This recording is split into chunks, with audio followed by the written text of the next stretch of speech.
Hello, everybody. I hope you guys are having a great day. I'm here from the TruthSayer studios, and we're going to be having a little bit of a chat for those of you that are catching up retrospectively. I'm just checking out to make sure that all of my audio and everything is working as it should be. The right camera seems to be operating, the audio seems to be okay. Everything seems to be working well. I'm wondering whether I need that reduced background noise, echo cancellation. We keep it on? Shall we keep it off? We'll keep it on for now. So, what are we going to be talking about today? Be right. We've got Be Right back with us today.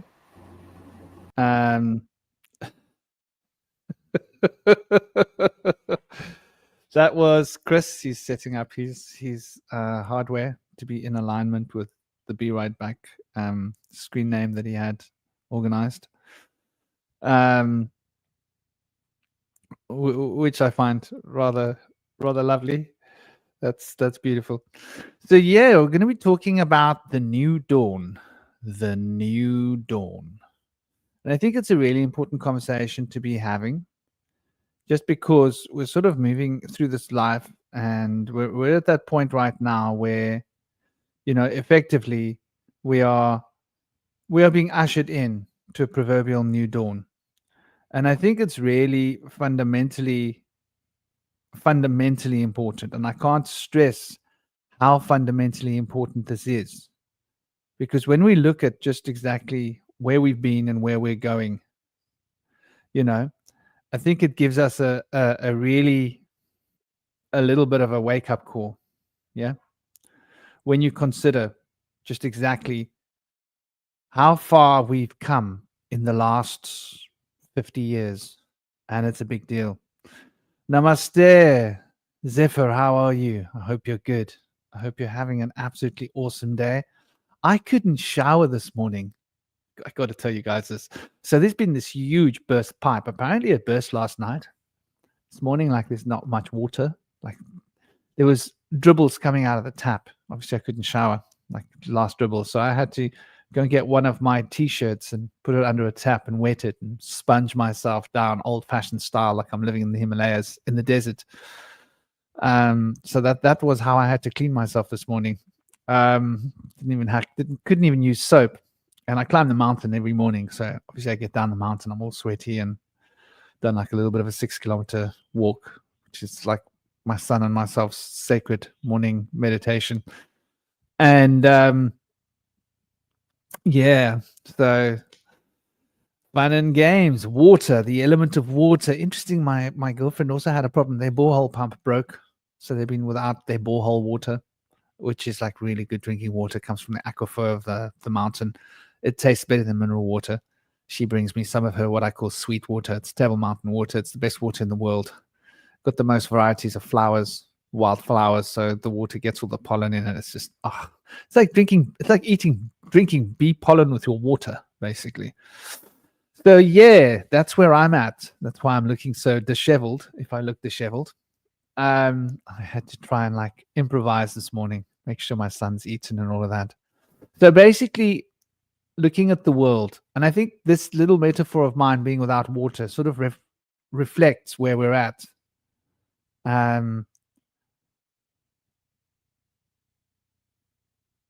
Barely 40 minutes into the 9th. You fasted all day yesterday. Good for you. Fasting is a very powerful technique, to purify the consciousness, to purify the mind, the heart, to get you in alignment with those higher frequencies of consciousness and vibration. It is the key, really, to learning to manipulate the energy body, I think. I spent a lot of my time fasting throughout my life. Probably I'm due a good fast, if I'm going to be fair. So, although I do eat fairly carefully, I don't eat processed foods. I eat vegetarian foods. I don't drink milk. I try not to have too much yogurt. So I keep it fairly simple, although lately I've had a few chocolates here and there. But I do think that looking at this world and the new dawn that's being presented to us is really It's in our faces. It's in the media. It's in TV. It's We can't escape from the reality that we are being prepared for something fairly horrendous, if we're going to be honest with it. And it's really a time of great and profound change, if we look at it like practically, you know. And I do get this sense that, there is no way to just escape the reality that we're being set up for. And it is a time. It is a time for us to start getting together. It's a time for us to start getting our community and our ducks in a line, as it were, because we've reached this point where fundamentally the world has become crazy. And if you can't see that the world has become crazy, then you're not really in the world. The madness, the insanity, what we consider to be normality, is really a ridiculous farce, if we get right down to it. And I do think that, there is going to be a reckoning of sorts, if we get right down to it. And that reckoning is going to be intense for those that aren't ready. It's important to start looking at what it is you can do for yourself. Like you said to me, you've been fasting, right? And that fasting is obviously, like, it's a powerful tool for you to be transforming your own consciousness and your own energy, getting to a point where you're able to prepare yourself for the shift, because the shift is an energetic shift. There really is a new dawn. I want us to accept and understand what this means. It's not just a political upheaval. It's not just oh, and by the way, how is my audio? Zephyr, is my audio okay? Is it buzzy? Is it tinny? Is it too loud? Is it too soft? Is it exactly the way it needs to be? I thought I'd check in with you just to be safe. If you could let me know, that would mean the world to me. I think that we always associate the new dawn. Thank you. We always associate the new dawn with the Illuminati strategies, with the Masonic programming, with the ideologies attached to, the breadcrumbs that they give us to let us know what to expect in terms of the plans. And it does seem like there's some kind of a plan in the air. Namaste, dear brother Silas. We've got Silas Speaks joining us. You can find him, Silas Speaks, at Silas Speaks on YouTube. He's cool. He's got a lot of background in all of this information that we're talking about. He's been a podcaster for a long time. Go and check out his channel. He's got a lot of really cool content. And I think this discussion is like right up his alley. It's an honor to have you here, dear brother. How are you doing? Yeah, I'm very well. How are you? I'm excellent. I don't know if you heard, there's no water here. Water pipes burst, so I had to oh really? squeeze Oh the no! water out of the tap and sponge myself down. Jesus. I didn't get my morning shower, but anyway, I climbed the mountain, so it's like, imagine being on a building site and then not being able to shower. No, it's not as bad as a building site, because it's the mountain. Building site's got like terrible stuff in the air, hasn't it? Like cement and all sorts of dust and stuff that goes in your ears and your eyes. And I remember working on building sites. Dust galore. Yeah, that's the kind of stuff you really have to wash off, because it's it's man-made stuff, and carpentry wood and stuff gets in under your fingernails. And it gets in the pores and that as well. If you don't continually, get to it, you end up looking like I don't know, like Huckleberry Finn after like a month or two. Well, it's lovely to have you, dear brother, and like I was just saying, and welcome, Fellbinder. It's good to have you here. I hope you all having a lovely day. There's this new dawn. We always associate it with their plans, don't we? Yes. Namaste, dear brother great Chris. Work, yeah. Chris is another great brother, a great researcher, a great musician. Go and check out his channel. You can find his channel. It's in my recommended list, along with SilasSpeaks channel. What's your YouTube tag? It's at Chris Minor Official. Official. I knew there was another thing added on there. At Chris Minor Official. Yeah, some other asshole got Chris Minor. I have no idea who it is. I don't even think they have anything up. How dare they do that? I know. Like when I became the Bush Whisperer, there was this guy who was like following me around, and it's an honor to have you, dear brother. Total honor, man. And he went and grabbed like Bush Whisperer somewhere. I can't remember. So I realized, damn, I better go grab Bush Whisperer everywhere because this guy's gonna try and like, you know, man. People are like that. Like man. I got lucky with the because so my band's YouTube is at Time Will Tell, and I got Time Will Tell on most of the. So that one was a harder one to get, like, because when I lost a few of the Time Will Tell ones, people picked them up real fast. And now, like, I used to have timewilltell.com, and now that website's worth like hundreds of thousands of dollars if you want to buy it from the person who has it. And I never should have gotten rid of it, but it is what it is. The Chris Minor one was a little easier, but just didn't get it on YouTube. Yeah. Obviously, it's a marketing engine they can use. Absolutely. You can have one of your tracks with a link going to that website, and it can be selling like used condoms. I don't know what people sell these days, but scammers are always selling weird crap. You know. You want to know what's funny? I actually found my old band, The Time Will Tell, one of the banners on a Muslim website, a Muslim church's website, was using like a album cover on top of like just for their logo. And it wasn't even worth doing anything about it. Like it was just like they cropped on the album on the name Time Will Tell and used it on a blog. What was I going to do? I'm not going to sue them.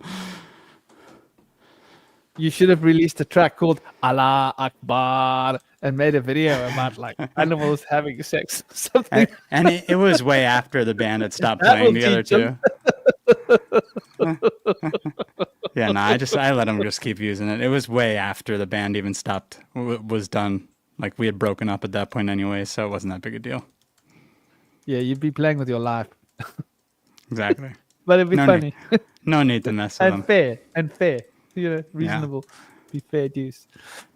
So yeah, we were getting into this, like the idea of how this new dawn has been hijacked by these controllers and backstage manipulators, string pullers of the puppeteering world that we are proverbially on the stage of.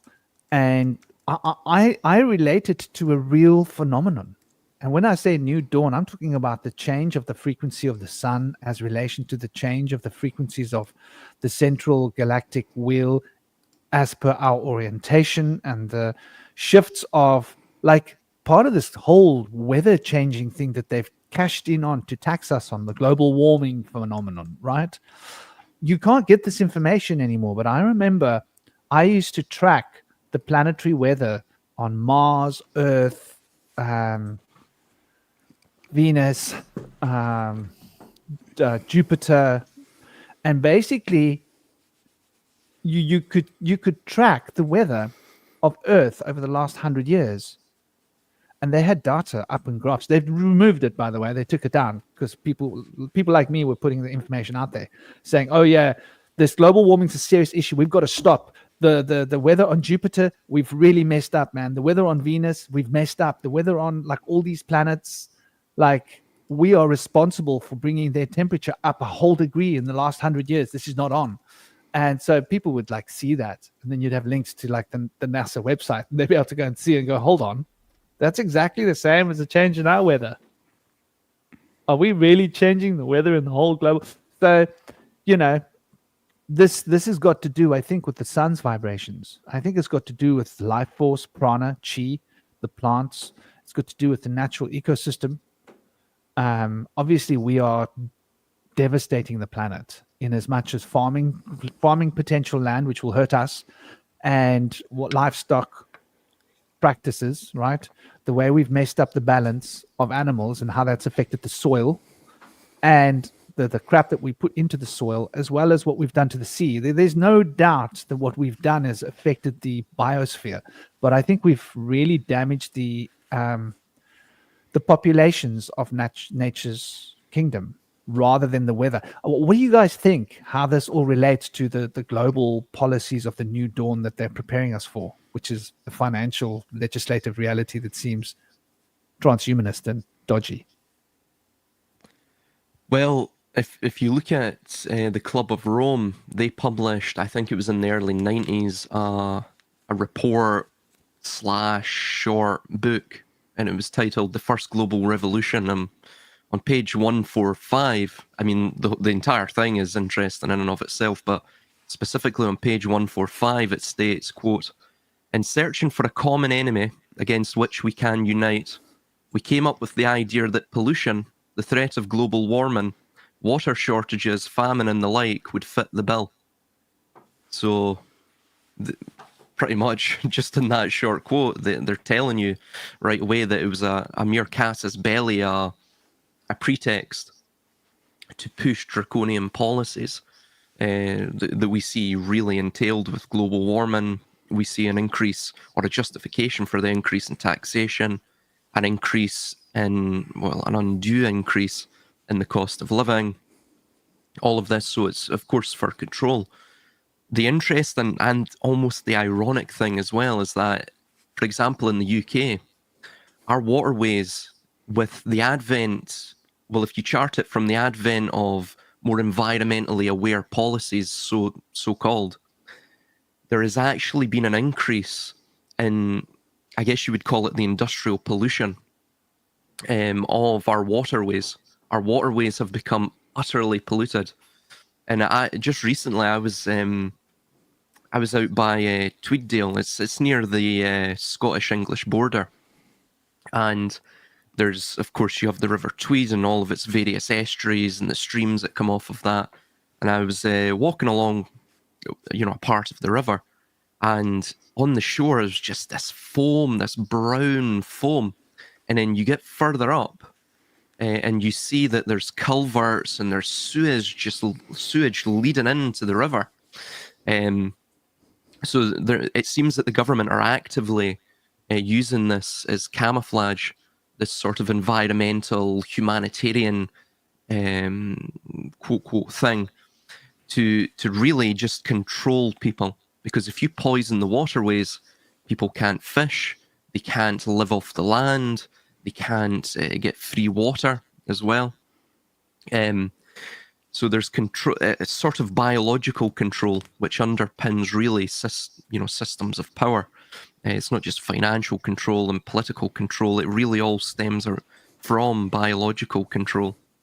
But ultimately, that is the new dawn. It is alchemy. It's the Rubeda.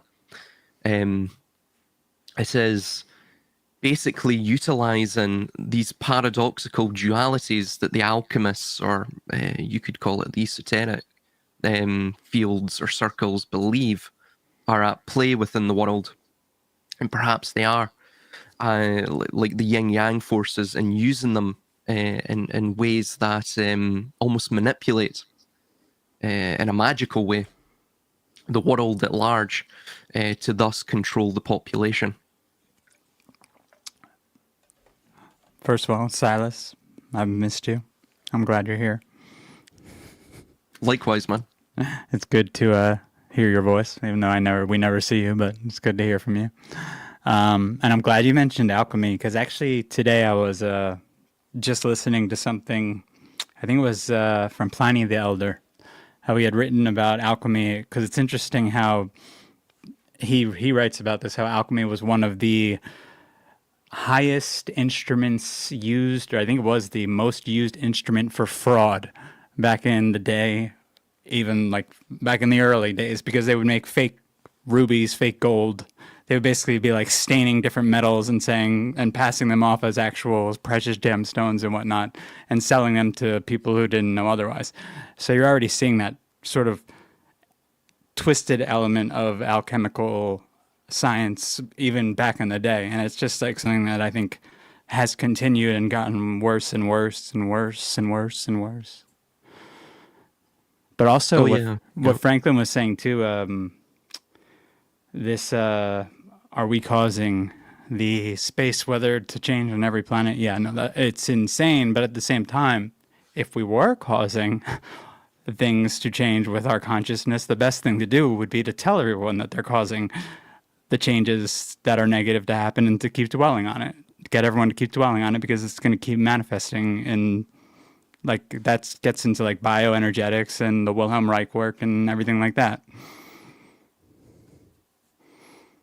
Yeah, that's very interesting, that you mention that, because I was thinking about what Silas was saying as well about the water and how it's probably one of the most magically used substances on the planet, like throughout antiquity, because of, Immortal made the work well known, but there have been others that have done this research about the intelligence of water and how water's intelligence can be programmed, the memory of water, and how it can act as a programming tool. And so if they want to program us, the best way to program us is to, like, if you want to get an evil spirit out of someone, use holy water, because that's how you program someone to not have an evil spirit. If you want to put a proverbial evil spirit into someone, well, program the water, right? And so this is exactly what we are witnessing. They are programming our water, and the programming isn't so good, obviously. And I mean, you look at T. Shinobi. T. Shinobi produced some really awesome documents. It's in Gabriel's group, probably in there somewhere, about their plans for the waterworks in the UK, England. I don't know if Scotland's probably on the same bandwagon. You can probably tell us more about what's happening in Scotland, Silas. But they basically are going to be using graphene in the processes to filter the water, which to me is a very strange concept. Isn't graphene made out of lead? Is that right? Well, it's carbon. It's essential. I believe it's a very, very simplified form of carbon.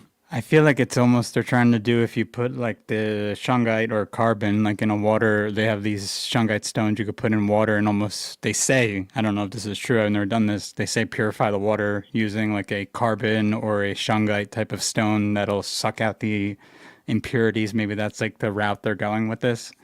I'm not sure if that necessarily works. Yeah, I mean, because we know that water is programmed, right? Well, I mean, we've seen it with like the experiments that they've done with like rice, like when you say a certain motion to it, when it's the rice is with the water in the jar, you have 3 jars, you have a neutral one and negative, positive, and if the one that's negative goes moldy before the one that's positive and the one that's neutral, the one that's positive, I think, stays fresh much longer than both the other ones. Where do they get the carbon from? What is the carbon process? This is a curious thing in the manufacturing of graphene, because I think it will tell us about the vibrational quality of graphene. It's a very simplified carbon, but I think, like, let me give you an example. From machines now to get it mass produced. Yeah, like they slice it. Out of what? I'm guessing out of lead, right? I think graphene is it's a single atom thick. Monatomic. Yeah. And it's also usually in a hexagonal lattice structure when obviously they make it in vast quantities. Because when they discovered it, they used like a piece of tape, I think, on just a piece of lead, and they were like ripping it off. Yeah, the Scotch tape method. Yeah. That's how they found it. Mechanical exfoliation, yeah. That's how they found it. I'm sure they found it much earlier than that, but yeah, I think now it's more it's a chemical vapor. I forget chemical vapor deposition, which is essentially I forget what product or what material they burn now, but they burn it, and the substrate that forms as a vapor, a chemical vapor, they can extract the graphene from that as well. There's also a liquid form as well, but I forget how that goes. That's what I was going to say. They probably have a synthetic mixture at this point that they can try to mimic almost the natural aspects of lead in a monatomic form, and they probably fill the plate with like a thin layer of it and heat it up, and it becomes like this monatomic structure in the hexagram form of this graphene. Yes, absolutely. And there's another reason they're doing this as well with graphene, is because it has high conductivity, and it also has other ferromagnetic properties. Yeah. And if one was to attempt to digitally terraform the planet to make way for a ghost in the machine or a demon within the internet, then what better way to do it than or even an internet of all things, right? To merge everything to it, then what better platform or system or material system would you use than graphene? I mean, it literally is the best thing for digital terraforming if you were going to do that, or attempt it. They're putting it in the food as well. It's in food.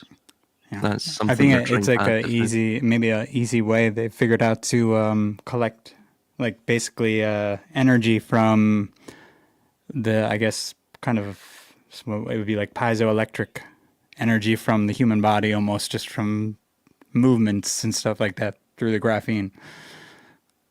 Oh yeah, that as well. They're also trying to use DNA and even organic tissue that's grown from that DNA to store or to be used as a store of energy, a store of memory. Yeah. So yeah, it's rather. I mean, you don't have to be a rocket scientist to figure out where the hell this is going. You know, it's like every bad sci-fi movie come true. Yeah. Namaste, Isme. How are you doing? I hope you're well. It's funny. I just mentioned Shinobi just 5 minutes ago. Is this the same Esme? That's Shinobi's partner. Might be a different Esme. I might be reaching for the stars here. But anyway, synchronicities tend to work that way. Welcome. I hope you're having a good day. You know, I've just been looking it up, and it's interesting. It's not gold. The graphene is found often near gold deposits. Isn't that interesting? Like, is very I interesting. see here in South Africa, there's the Greenstone Belt. In Barberton Greenstone Belt, that's where they've got graphene, and has been discovered in association with gold deposits. Isn't that interesting? What is I thought it was lead, but I was wrong. It was gold. Well, lead is. I wonder whether there's some relevance here. Lead is graphene. That it's mined with gold. Lead would be graphene, so that's right. So I think you're correct in that. I mean, I know that the pencil lead we call pencil lead graphene, and I've never quite been able to understand why we call it lead. We call it It's like graphite, right? And then the graphene is just a monatomic layer of the graphite. I think. Might be wrong with that. I think it's graphite, right? It's something like that. Yeah. I mean, they use it to make these pencils. God knows what other. And while I was like looking down this rabbit hole, I noticed that they got plans to you know. Here. It says it right here. So graphite is what's used in pencils. It's the naturally occurring form of carbon known for its softness. I don't know what the hell. The lead is toxic to humans. So are they trying to say it's not toxic? Oh, that's weird. So listen to this. Graphene oxide, a derivative of graphene, has shown remarkable ability to bind and remove radioactive elements, including plutonium, from water. Okay. Now, why is this important? Well, graphene oxide, so graphene likes oxygen, right? It's like, what is there a lot of in the human body? So the alchemical processes in the body, could the graphene inside the physical body become graphene oxide?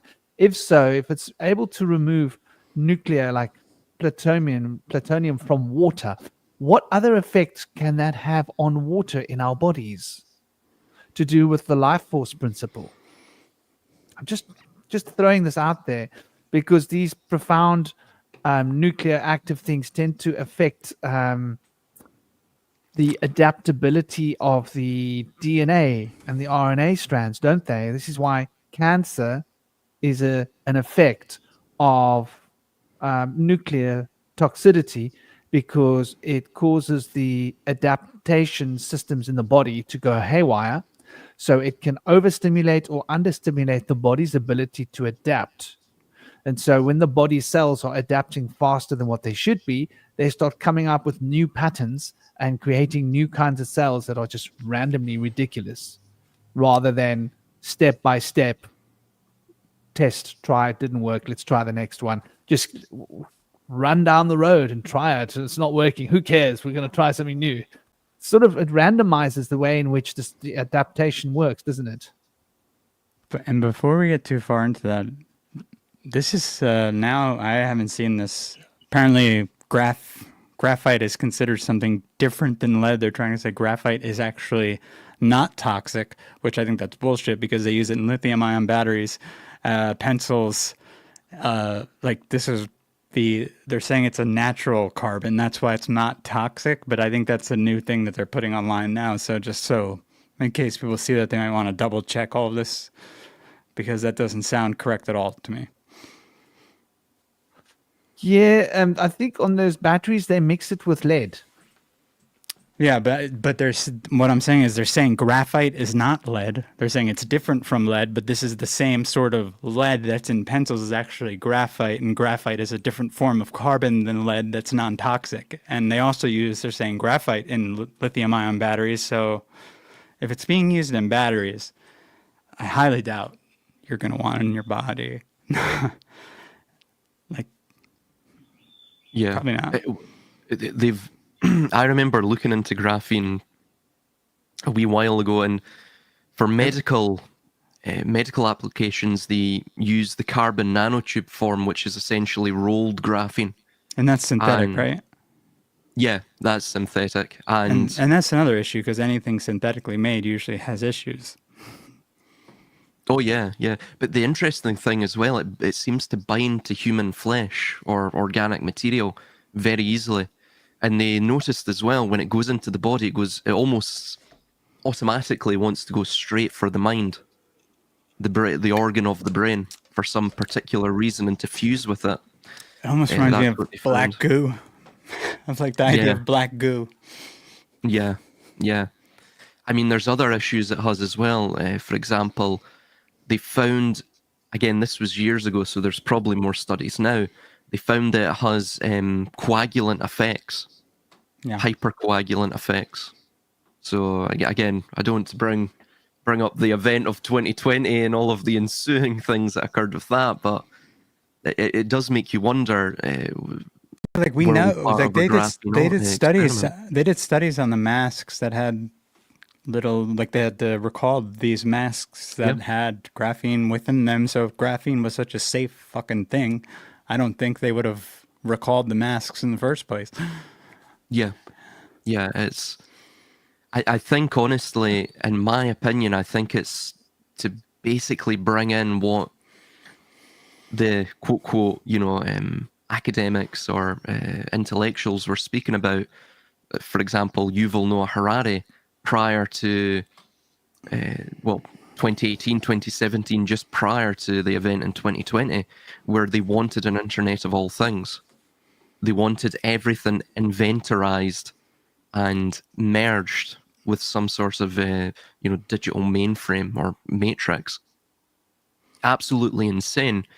But ultimately, if you think of the notion that we are in an informational age, it's the next logical step. If you want to control all currents, all flow of information, and that is linked, the control of the flow of information is linked to power, then of course you're going to want to bring all informational systems into one centralized system. It's what power always desires. I don't think it's healthy. It's interesting though that you mentioned, Franklin, that it's found near gold deposits, because obviously gold is the imperishable, incorruptible metal that you see in alchemy. So you have lead to gold, and it's the gold is this sort of it's a symbol. Once the green lion eats the matter, which is, in a technical manner, it's iron sulfate or any form of sulfuric acid that eats, or it's also called aqua regia, which is royal water, and that eats the gold, eats all the impurities in gold. And what color does that create in the solution? When you mix this aqua regia or sulfuric acid with gold, it creates a sort of red hue, a rubeda. Of course, the philosopher's stone, this is where we get this idea from. It creates the same color as the dawn, as a golden dawn. So again, that's just the technical alchemical, the basis for it, at least in the symbolism. But it's interesting that I think is like graphene. It's very interesting what you're saying here with the alchemy, because you mentioned something interesting about the brain. And I've just, while you were talking, like, I'm actually researching. By the way, this is called Unscripted because it's literally unscripted. We're just having a conversation. And so that's just what's going on here. So because I do study a bit of like backstreet physiology and a little bit of this and a little bit of that. It's all part of the occult therapeutics curriculum. It's important to understand certain functions within the brain. Now, to look at what dopamine is and how important dopamine is. Like, dopamine is not just about upliftment and being positive and being awake and happy, because obviously the dopamine affects the serotonin levels, affects all the different hormones in the body, actually. But dopamine specifically has got to do with muscular contraction. So if you don't have enough dopamine in your system, you can't get out of bed in the morning. So people who struggle to get out of bed in the morning is because they don't have enough dopamine. Obviously, for those of you that are interested in curing your system, the sun, sun gazing. It's an ancient practice. The ancient Egyptians rocked the sun gazing. Ancient Babylonians rocked the sun gazing. The Vedic Indians rocked. In fact, there's a reason why the most popular form of yogic postures is called the sun salutation, and that they said you should do it facing the sun in the morning when the sun is rising. There's a reason for all of that. It's not just accidental. So sun stimulates the optic nerve, and obviously there are cells in the eye which are like a triangular kind of cell, and these cells are found in the pineal, and they have a crystalline wall, and so there's almost like a kind of a piezoelectric kind of generation of charge when the photons touch this cell, and it's entangled with the pitch and harmonic frequency and quantum entanglement between that particular cell and the cell in the pineal gland, which is why sunlight stimulates your eyes to stimulate, apart from dopamine stimulation, the melatonin. And the melatonin is obviously going to regulate your diurnal nocturnal cycles of your circadian rhythms, and also your serotonin production, and a whole range of effects like dopamine. So this is really a powerful actual tool that you can use. I do it every morning. You should do it every morning.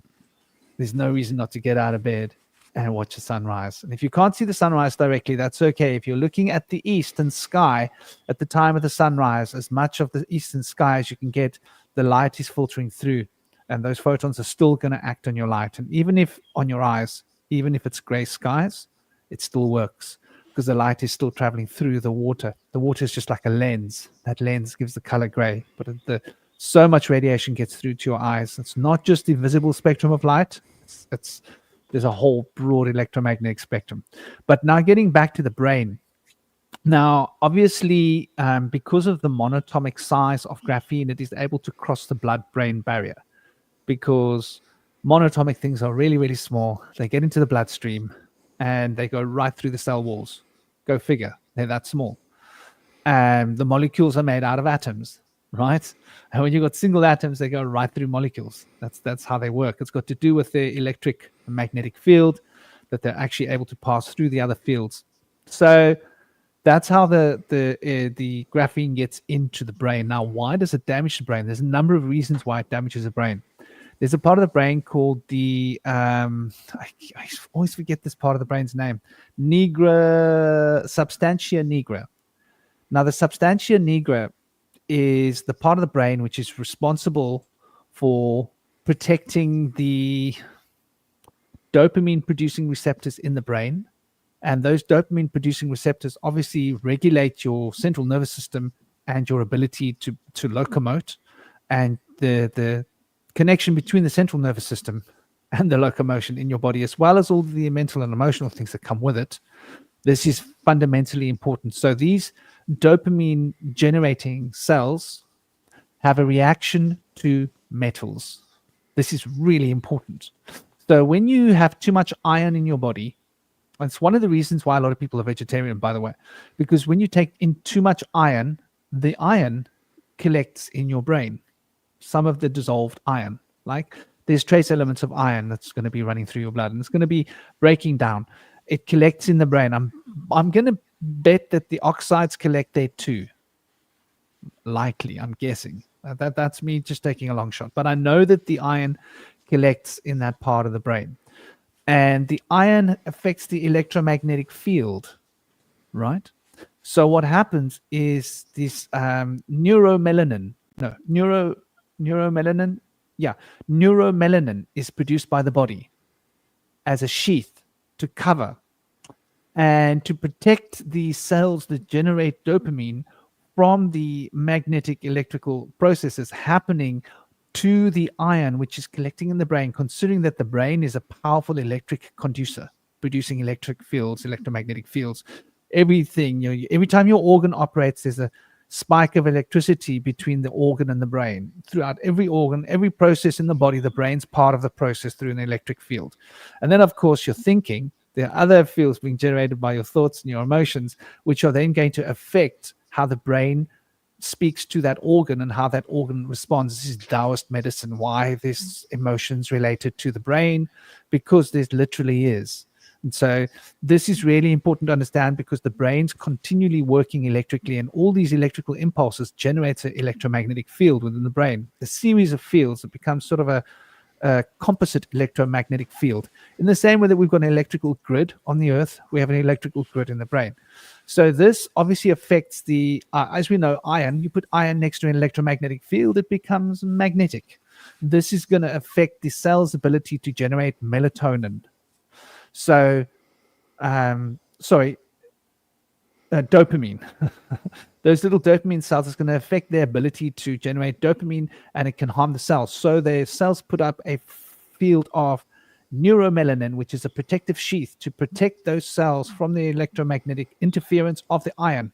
Now, let's just back this up a minute. This graphene has these electrical qualities. So we can see that ME, multiple sclerosis, Parkinson's, and a whole host of other related illnesses, probably something like fibromyalgia might have some kind of reaction to this too, is obviously going to be related to this part of the brain being affected, because the dopamine and the poor regulation of the dopamine and the manufacturing of the dopamine supply and demand issues create other hormonal issues, create other problems in other parts of the system, which, one link in the chain's broken, all of the chain becomes compromised. And so I think there's a fundamental connection here between them wanting graphene in our brains and the dopamine. And if your dopamine gets affected, you're more likely to need robotic parts. Just think about this. You're more likely to be like, well, yeah, like how can you fix my body? Like, if your body's not working the way you want it to, then you'll be like, yeah, throw in some bits. Like, I'm ready for the transhumanist, sign me up. Now, they're going to need to get us to sign up to change our bodies, right? When parts of the brain don't work, they'll make a new piece of the brain that will go in there and will manage the dopamine receptors. In fact, maybe they'll have a artificial dopamine manufacturing center that they can put into the brain. Just think about it. A control chip of sorts. So I think that this is maybe connected to that. And then there's one more thing to add. So I was looking at this this idea that came to my mind about graphene oxide. And yes, graphene oxide generally oxidizes slower than iron. I like that. Generally oxidizes slower than iron. Okay, think, food for thought. So iron, we know, rusts. It rusts pretty fast when it's in contact with water, right? And salts. I live by the beach. I don't have a car. If I have a car by the beach, it rusts. It's not financially viable. It's cheaper to use a damn Uber. So basically, if graphene rusts a bit slower than what iron rusts, by putting graphene in the body, is it going to cause the graphene that doesn't leave the body to start to decay after a while and produce graphene oxide, which then gets us thinking graphene oxide in the body. And it has some like really weird effects. Like graphene oxide is a known contaminant, and graphene oxide, a nanomaterial, can interact with the human body in complex ways, potentially causing inflammation, immune cell activation, and even thrombogenicity, blood clotting, especially at higher concentrations. Now, what did we notice with the arm prick adventure? Yes. So they were using graphene that had maybe been stored near water, and it was very close to its oxidation point.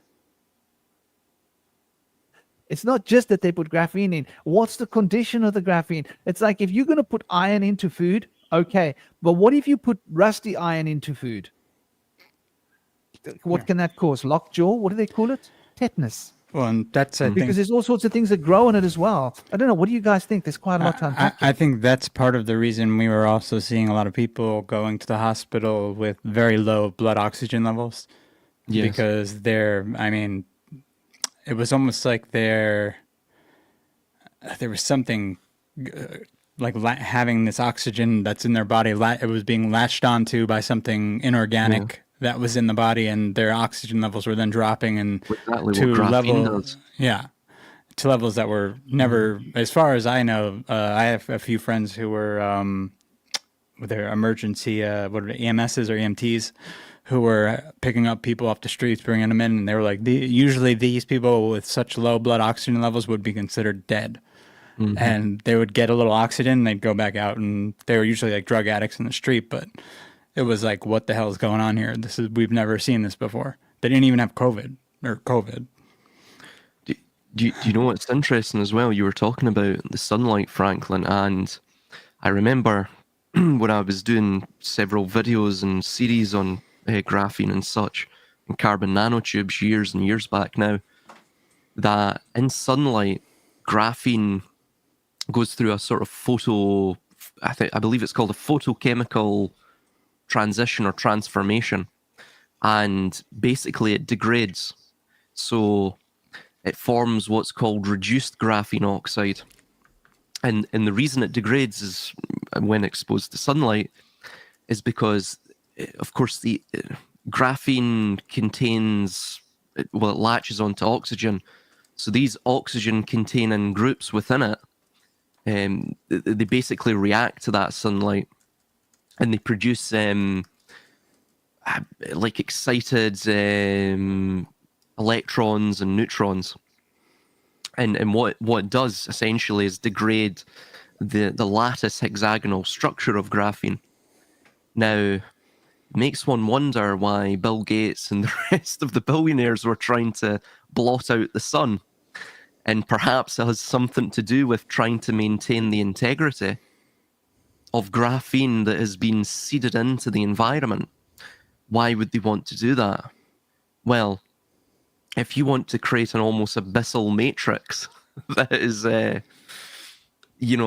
is acting as a vehicle for, I don't know, perhaps something that is partly beyond this dimensional realm, that wants to use this, that wants to be born into this world through digital algorithm, that wants everything merged to it in an internet of all things, it being the Lord of all things, thusly, then of course it needs to protect the primary vehicle for the digital terraforming of the planet, which of course is this graphene-like material.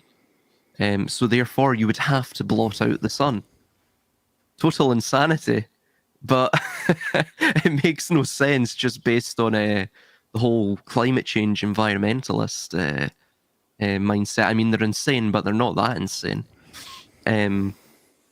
But it makes total sense if they're using new digital and, of course, weaponized platforms to attempt to terraform and to merge all bodily systems to a sort of inventory system, a new virtual matrix, a new nature, if you will, you know.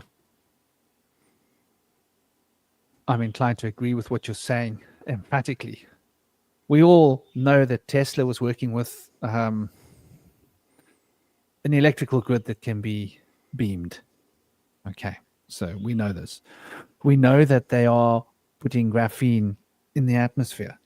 We also know that, like you're talking about, while you mentioned it, I Googled this. I never realized this before, but this this reduced graphene oxide removes the oxygen functional groups, right? Resulting in a material with properties similar to pristine graphene, including enhanced electrical conductivity, making it useful in various applications. Yep. So because when you have this oxygen process of like rust, almost, it's when the electrons or this electric field is actually produced by the reaction there. So that reaction that's happening in the body by introducing is where they're getting the energy from the electrons or the electric field that's being produced that they're eventually going to take for something else if it doesn't kill the person first. I mean, right now they're probably using it just track and trace and things like that. well, exactly. But it's sort of this idea that you can generate an okay, so let's just think for a moment, right? What a quantum computer is and how it works. What if they could create a huge quantum computer in the sky? It's an interesting concept that they could use the quantum field of the sky for using for computation, and like having particular compounds that they put in the air. Define what you mean by that, by a quantum field in the sky. Like, what do you consider the quantum field? What the quantum field would be, just so I know. Well, obviously, quantum computers are basically generated by the processing power of a quantum computer is happening outside of the computer, right? It's happening in the electromagnetic fields. See, this is something. So if you can generate electromagnetic fields in the sky, interacting electromagnetic fields. So if you can have different concentrations of compounds that are graphene based, very similar, monatomic or otherwise, and have different frequencies of UHF, VHF, different frequencies of high voltage running through the sky, you could possibly generate virtual processes in the sky. And the cloud systems could be your processes. Do you see what I'm getting at? Well, I think we've seen examples of this already being done with radar. Even like they've used radar systems to produce like a kind of spiraling cloud systems that eventually turn into storms and whatnot.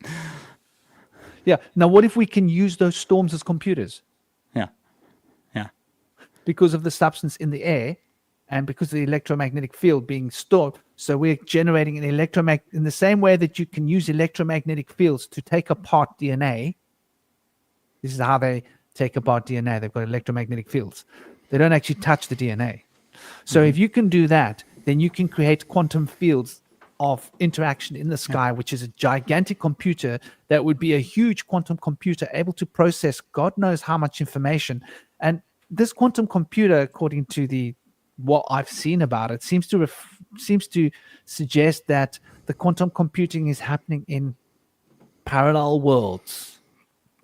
Well, it's not happening here in a dimensional space that is outside of our dimension. Let's just put it that way. Probably a better way to define it. Can you affect this dimension? Before we get to the parallel worlds, the thing you said about how much data can this store, that's kind of like what's talked about in Robert Temple's book, A New Science of Heaven, this theoretical plasma science that they're doing, and these Kordylewski clouds that they say might be like an Akashic sort of record. Who knows? But they're saying the amount of energy, they believe that these plasma clouds that are basically invisible in the sky, but larger than half of the solar system each, would be able to store basically all the events throughout history just within each of them. So it is like an Akashic sort of record type. It's like the cloud. I mean, I think this is the idea of the cloud. You're getting that's what they're basically telling you, that's what they're trying to do. So, I mean, if you think of plasma is used in like these particle accelerators that are supposed to be trying to create 0-point energy. So that would make sense. So if you generate a quantum computer in the sky that has the profound quantum capacity and the amount of potential to be able to process the information in the Akashic field directly, it's a big jump, but let's say you can. Would you be able to look into time, as in the past and the future? Would you be able to use that as the new upgraded form of Project Looking Glass? Maybe what we saw as Project Looking Glass, right, was them trying to see into the Akashic field and get little whispers of what can come in the future or the past. Maybe they want to generate a big looking glass lens that they can actually influence the future with.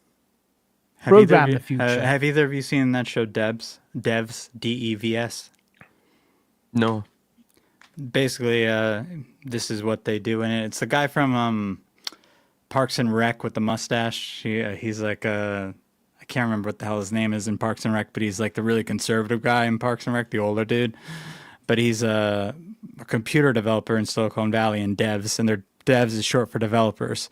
But Devs, I think, is also, if you look back, it's also the name of like a group of either gods or demons in one of the religions. Hinduism, But they create this sort of machine in which it's almost like literally that Vatican sort of chronovisor looking glass type of idea, where because of all these events in history have left a signature, they can look back. And then that ability to look back gives them an algorithm that can process potential futures, and then they can get all the potential futures that then are shown to them almost as happening in real time on a screen. So it gives them both predictive power and the power to look into, and it's not just one history they wind up looking into, they wind up looking into multiple histories, just like they wind up looking into multiple futures. Well, in terms of the whole, I guess you would call it the quantization of the environment, which is what you're mentioning, Franklin. In terms, I mean, the Akashic record, even time and space and perception and the interplay between all of them, that is quantum entanglement. And quantum entanglement, in its very broadest sense, is this idea of if two particles, I mean, they could exist in they could be atomic. They could be, what is below the atomic. I forget now what quark, gluon, whatever it may be, but they're so profoundly entangled with one another through whatever means that no matter where in space they are, they form almost a connection of some sort with one another. Quantum superposition is basically alchemy. It's literally alchemy. It's the coincidentia oppositorum. It's the union of opposites, which ultimately is, for example, in a very simplistic way, if you were to put a light switch on or off, quantum superposition would state that you could have the light switch in both the states of on and off. And I will have to say that I think that is nonsense. The superposition thing, I think, is nonsense. But the other thing, I think, is something we have to explore. And because this is something I don't really understand fully, but like, because, Ken Wheeler will be like, quantum entanglement's nonsense because there's no such thing as particles. You're actually seeing wave or perturbations of the ether. Light is a perturbation of the ether. Everything is an ether perturbation, basically, or a disruption, basically. Well, this is why dreams feel tangible to the dreamer, of course, but they're not tangible per se in a particle sense. But like, so say you have a two electrons that they're saying are in superposition. This is really connected already through the ether. That's why it's in superposition. It's not some sort of magical thing that's happening. It's actually connected through the field just wherever the hell it is, it's connected through this etheric field. So when one changes, the other one changes at the same time because it's the same stream of perturbation. So now, does that mean that the science that they have regarding this entanglement is still valid? Or does that mean when they start trying to do this shit on a higher level that affects all of us, they're going to start having a lot of issues because they didn't calculate things correctly? Or do some of them already, I'm sure some of them know the correct way things work and they just don't tell the people below them. This is how science or scientific discovery has worked since basically the technical alchemists and the development of that, is that they know the process, but they don't know the reason why. So by that, what I mean is they know if they manipulate, I don't know, the flow of water in a certain way, it will produce either a certain, hydrostatic or hydro effect, whatever it may be. It will produce a certain kinetic force, but they don't really know why it does that, right? So they don't really know even what water is, and they know the ingredients, the recipe, if you will, the chemical recipe of water, the compounds that comprise it, but they don't actually know why all of this. What's the reason for it? Now, of course, one could say, well, that's an open-ended question. How could you know that? But like what you're saying, when you're starting to get into these fields of, say, quantum entanglement, quantum superposition, and even CERN, where you're attempting to map, I guess, the material and dimensional qualities of existence, obviously, as all technology is, and all scientific discoveries are applied, they're always weaponized. So if you're going to weaponize that, if you're going to use it for the manipulation of the material world, then you have to know every angle of it. It's like what Steiner stated, right, with the mathematical mechanical concepts. And Descartes mentioned a similar thing, that we must measure all of existence, right? Mm-hmm. And then we will know God. Yeah. But obviously, the problem with that is God is immeasurable. You couldn't even use a metric to measure him. All you're measuring is merely a small slither, a scintilla of the angle of existence. So it's like what Steiner stated, you could take a picture from one side of the tree. It's a true picture of the tree, but it's not a holistic picture.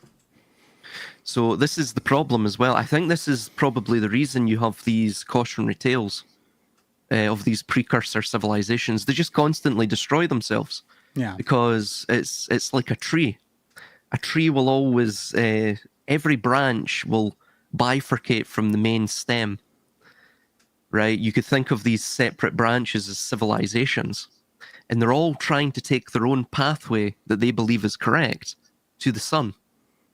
But eventually, if it goes on long enough, the tree will end up plateauing out. All of the branches will plateau out if they survive long enough, because none of them will ever reach the sun.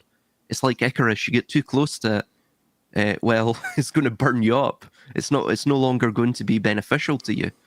So it's the same with the mystery of existence. You have to have that. The mystery has to be somewhat remote for humanity to even function. That's the biggest issue, is that that idea that nothing should be mysterious. There should be no mystery and everything should be solvable. That's basically like the drive that ends humanity, like you said, every single time. Oh yeah. I think that is fundamental here. Like this notion, they're giving us one perspective on everything, the whole reality. And I love the way you put that, what Steiner says about the tree. It's actually the reason why I have reclaimed what I call the metaphysical occult or mystical enneagram, because they've created a particular enneagram for us, which is a side angle shot of the enneagram, and you can see it in the geometry, right? And it was my girlfriend that noticed this. She says, well, the difference between the two enneagrams is that enneagram's like looking at a tree from the side. and the other enneagram's like looking at a tree from the top down. And I think there's something to be said about this, because like everything in our reality is giving us a snapshot from one side, and from one side things look finite, right? When you look at a tree from in front of you, well, when you look at a tree from the top, you're aware of the fact that it just goes on down into the ground in front of you. It's like the roots going down. Yeah, and you're aware of the fact that I'm looking at it now, and while I'm looking at it, it's actually growing downwards, like micro millimeters. I can't see it, but it's actually expanding. And I think that this notion that reality is stuck, that set, it's so foundationally set, like in the building dynamics, like the number 4, right? Pyramids. The reason like why these ancient Egyptians were so fixed on the number 4 was that if you can build a structure that reflects the number 4, you can broadcast the number 4's frequencies out, which is great. Stability, being like organization, plans. I think law falls under the number 4 as well, in the way that it's put out, in the way that it's policed, because number 4 wants to keep you stuck. But you need that stability when you're building a building, because you don't want the foundation moving around. But it can also cause stagnancy. And so I think this whole dynamic of stagnancy has been put onto us. And for example, like getting back to the Enneagram that Gabriel does is amazing, because I think it shows us what their plans are. This is how they want us to think. The Enneagram that everybody's using is the one that was created in the 1970s. Yeah. So it's a new age. That's why they use it in like schools, and they use it in businesses, and they use it for everything, because it's part of it's a true Enneagram. Yeah, no, but it's a side view. It's an awesome tool with predictive power, because you can predict events. Power. Yeah. But people don't use it. People don't usually use it for predictive power. That's the thing. Gabe does, but no one else is doing it. People use that to like find their own personality type, feeding basically what is part of the machine that is going to eventually control them. And we can see all aspects of life is reflecting this one-sided facet of view of everything. Like they show us politically, like look from this side. If you look from this side, you can see there's a left and a right. When you look from the top down, you can see they're 2 branches of the same tree.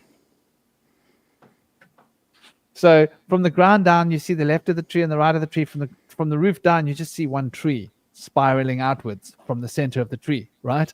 And I think that that's sort of like what we're getting at here. And I think that if we can tap into that Akashic field is the Axis Mundi. So the Axis Mundi is the Akashic field. And if you can get into that Akashic field, you can program all parts of the reality. And so I think that this is why they don't want us to be aware that we have this processing power within us to access the Axis Mundi, to access that. Like you were saying earlier about, are we actually programming the weather? You know, to some extent. Speaking of Steiner's whole thing was you needed to learn how to, like, during your dream time, access to the Akashic fields. He always would talk about this. He said he claimed to be able to do so himself. Yeah. Now, I mean, I don't know how this works. I've never done this. I know it takes a lot of work to get to a point of being able to do something like that. If it's even possible, who knows? I'm sure. I know that Franklin has had some experiences with this, but it's hard to say what the hell to think about it until you actually experience it yourself, you know? It's as well, I think it was Jung that mentioned that, I've got the quote here, the dream is the small hidden door in the deepest and most intimate sanctum of the soul, which opens to that primeval cosmic night that was soul long before there was conscious ego, and will be soul far beyond what a conscious ego could ever reach. So, but I mean, they talk about virtual reality too. See, even this idea of the tree, and getting back to graphene, the graphene is black. It's the first stage of the great work, which is the Negredo, yeah. So it's I think you mentioned as well, the substantia nigra, which is literally the black substance of the brain, right? in Latin. So it's similar to this idea of the void or the abyss, this notion that the tree in its material seed emerges from the abyss. It emerges from the unconscious. Now, of course, as well, that's juxtaposed to that which is beyond the black sun or the abyssal sun, under the ground, which grows that seed. That's juxtaposed to the actual sun that we see within the manifestable and conscious world.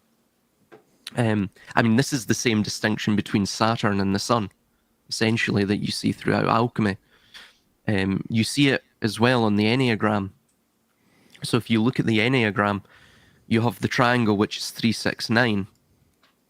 And then you have the other two hemispheres, which of course all add up to 3, 6, and 9 as well. One is almost you could say it's almost like the hexagram in a sense. It's if the 3, 6, and 9s are triangles, then the two triangles are intertwined, almost again in that coincidentia oppositorum. But as well within the Enneagram, you see the two hemispheres. I'm looking at a different Enneagram, but we'll talk about that one as well. This one has got 3, 6, 9 programmed into it on one triangle, and all three triangles represent 3, 6, 9. So it's the macrocosm of the 3, 6, 9 as it's reflected through the 6 of the 3, 6, 9 and the 9 of the 3, 6, 9. Everything. And if you encode this in a different way, it spells 666. If you use the Kabbalistic three trigrams. But yeah, can continue, brother. Yeah, the one I'm using is the one, I think it occurs in Tesla's work, if I recall correctly. I might be wrong there. But it shows that the 8, the 7, the 1, the 2, and 3, and 4, they are all, just 4 and 5, sorry. They form almost like a right and left hemisphere, like what you would see on the brain, or even they look like two wings as well. So you have this triangular protrusion out of the center at the top, out of the sides as well. It's almost similar to what you see within the heptagram, the alchemical heptagram, where you'll see, you'll usually see it flipped upside down, but it says corpus, spiritus, and animus. So basically, it's the soul, the spirit, and the body, or the mind, the spirit, and the body. So it's the same concept with that. But it's interesting the way that the Enneagram puts it, the one I'm talking about at least. But that's very similar. You can see, if you see there's a man standing there, can you see the left foot of the man that's facing us is touching 4, the right foot of the man that's facing us is touching 5, the right hand stretched out is touching the mystic 7, the left hand stretched out is touching the mystic 2, and his head is touching the activist number 9. So you can see that this is a man oriented, and if you were to stand up and spread your arms out, that's exactly how you're going to look. Hence, from tip to tip, the height and the dimensions of your man. So this is actually what a real man standing up looks like with his arms spread out. So if you see someone in a wingsuit, this is the shape of a wingsuit, right? And the reason this is the shape of a wingsuit is because that's what you look like with your arms spread out. So literally here you have an actual orientation of a human being standing up with their arms spread out like a cross. And so you can see the left side and the right side. With this Enneagram, I was able to actually show how the seal of Saturn was constructed. And the seal of the Saturn reflects the mathematics in this Enneagram perfectly, because the seal of the Saturn is constructed out of a Vedic Enneagram. And a Vedic Enneagram is a seal of Saturn. If you see an astrological chart of the Vedas, it's 9 blocks. And the way those 9 blocks are aligned relate to the number 4 being the end of a cycle, which I've explained in a video on my channel, how this is the day and how this is the night, and how this leads towards stagnancy from activity, and how this leads from stagnancy towards activity, with Mercury being the transformative potential that starts the activity. So this is reflecting the occult principles of the Enneagram as per the Vedic numerology, the Taoist numerology, the Kabbalistic numerology, the Chaldean numerology, and the Chaldean astrology, which is essentially very similar in its archetypal structure to the Vedic astrology and to what we consider Western astrology. The only difference being the Vedic astrology, when they map it out from the moon as opposed to from the sun, which is what the Western astrology tends to do. Other than that, it's all exactly the same. So when you take those occult principles here, and obviously you need to have Mercury here, because Mercury represents the beginning of change, which is why in alchemy, Mercury is that key mutator, and 4 represents the stability of the north node of the moon, and which is why the number 4 relates to the north node of the moon and also to Uranus, which is interesting. And so in a sense you could say that it's it's connected to the sun. If you go to India or anywhere really and you see the number of the sun, they'll say it's 1, and 4 relates to solar numbers, but you'll notice that 4 relates specifically to Uranus and to the north node of the moon. So when they map out your astrological chart on their square of Saturn in India, because that's how it's done, all of these principles have to be reflected. And obviously the 7 relates to the moon. So 7 and 2 are often numbers associated with the moon. However, when you look at it, the 7 represents the south node of the moon and Neptune. So there's this line running between 4 and 7, which you can see here on the seal of Saturn. If you look at the seal of Saturn, it's actually seal of Saturn. You'll see what I'm talking about specifically. Maybe I can find an image that reflects this. It will give us like a really great insight. So then you can understand what you're talking about here is actually encoded in this mystical seal of the Saturn, and this is how they created the seal of the Saturn. And you can decode why the seal of the Saturn is the way it is based upon this this mathematics, which comes from not new psychologist ideas, but this is really, all I've done is I've taken the astrological Vedic Enneagram and I've turned it into an image. That's all I've done. I've not done anything new. I've taken the age-old ancient knowledge and I've put it into a context here so that it's able to be sort of able to be seen as a picture reflecting. So this is looking at the tree from the sky down. And so all of these principles, actually, these are the 9 Sefirot of the Kabbalah. And Kether represents the spiraling notion between the 0 and what begins a new cycle of 1. And these 18 are the paths of the tree of life. And this represents the Resh, not the Resh, the Shin, which is one of the mother letters. This represents the Maim, which is one of the mother letters. And this represents the life force, the prana, the Aleph, which is one of the mother letters. So this encodes all of the tree of life. This is the tree of life as seen from the roof down. So I never liked the way they presented the tree of life in the Jewish system, or the way they presented it in the Kabbalistic, Western Kabbalistic system. I always found like it seemed like it was like I'm looking at the tree from the side. Why are we not looking at the tree from the top down? So the seal of Saturn gives us that insight, and when we understand how the seal of Saturn was created, like the mechanisms behind the creation of the seal of Saturn, then it sort of gives us like a powerful insight into. Let me just get a bigger image of the seal of Saturn, which I think will be quite useful.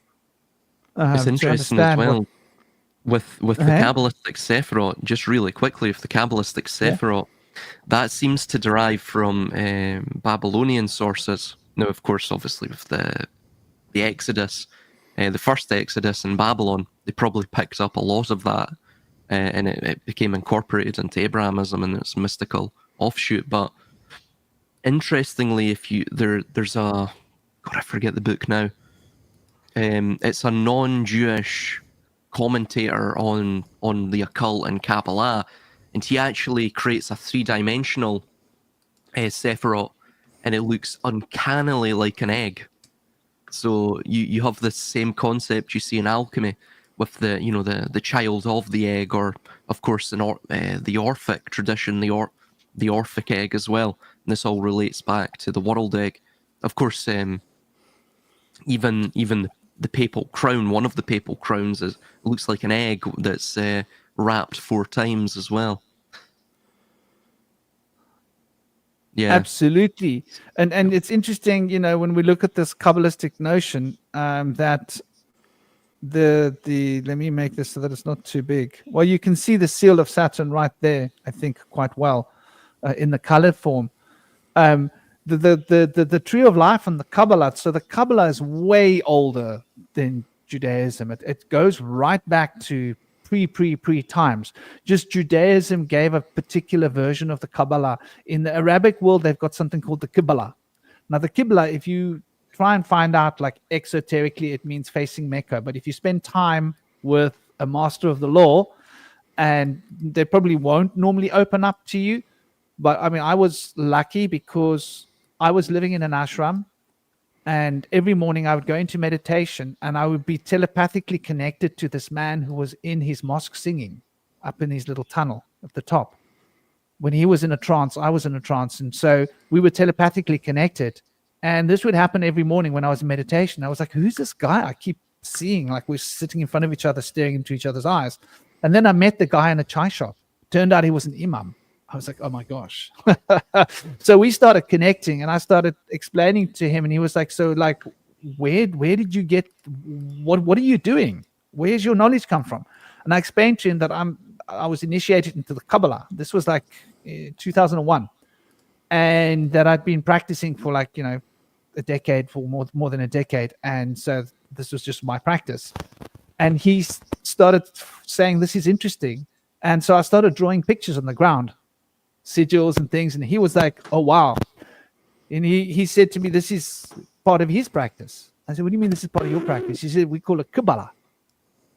Now, he couldn't speak much English. At that time, my Hindi was limited, but I had somebody who could translate for me. And they were a bit confused about the conversation because they couldn't understand what we were talking about. Well, we could understand what we were talking about based upon the pictures and the translations. And so what he shared with me was like, I was like mind blown. I was like, holy crap, this is a different version of the Kabbalah. And he was saying that this Qibla is older than, this comes from before Muhammad. This is older than. And I was like, wow, okay, that's interesting. And he was saying it's very ancient, and that this is why they face Mecca. It's got to do with this cube, and that this Saturn cube is the key to everything. If you want to unlock everything in the universe, Saturn's cube is the business. So this is the number squares of Saturn, and this is how they've constructed it. Now, if you look at this image, you'll be able to see exactly what I'm talking about, hopefully. So if you look at this one for a moment, you'll notice that I say that the activism is at 9, right? At 9 is the point of powerful transition, and 5 is a point of powerful transition, right? So when we look at 9 and 5, so just remember how important 9 and 5 are when you look at this, because you'll see something very interesting when you look at this cube here. So you'll see here we have in the center number 5, right? And here we have 6, and here we have 4, and here we have 9. So 9 is starting off this cycle, right? And this cycle obviously is fundamentally important because it represents, if you look at it really carefully, it represents this powerful 9, 8, and 1. And this has got to do with the energetic manipulations of the will. And so 6 and 4 are connected in a line because they run through Mercury. This is what separates day from night, right? What separates day from night, the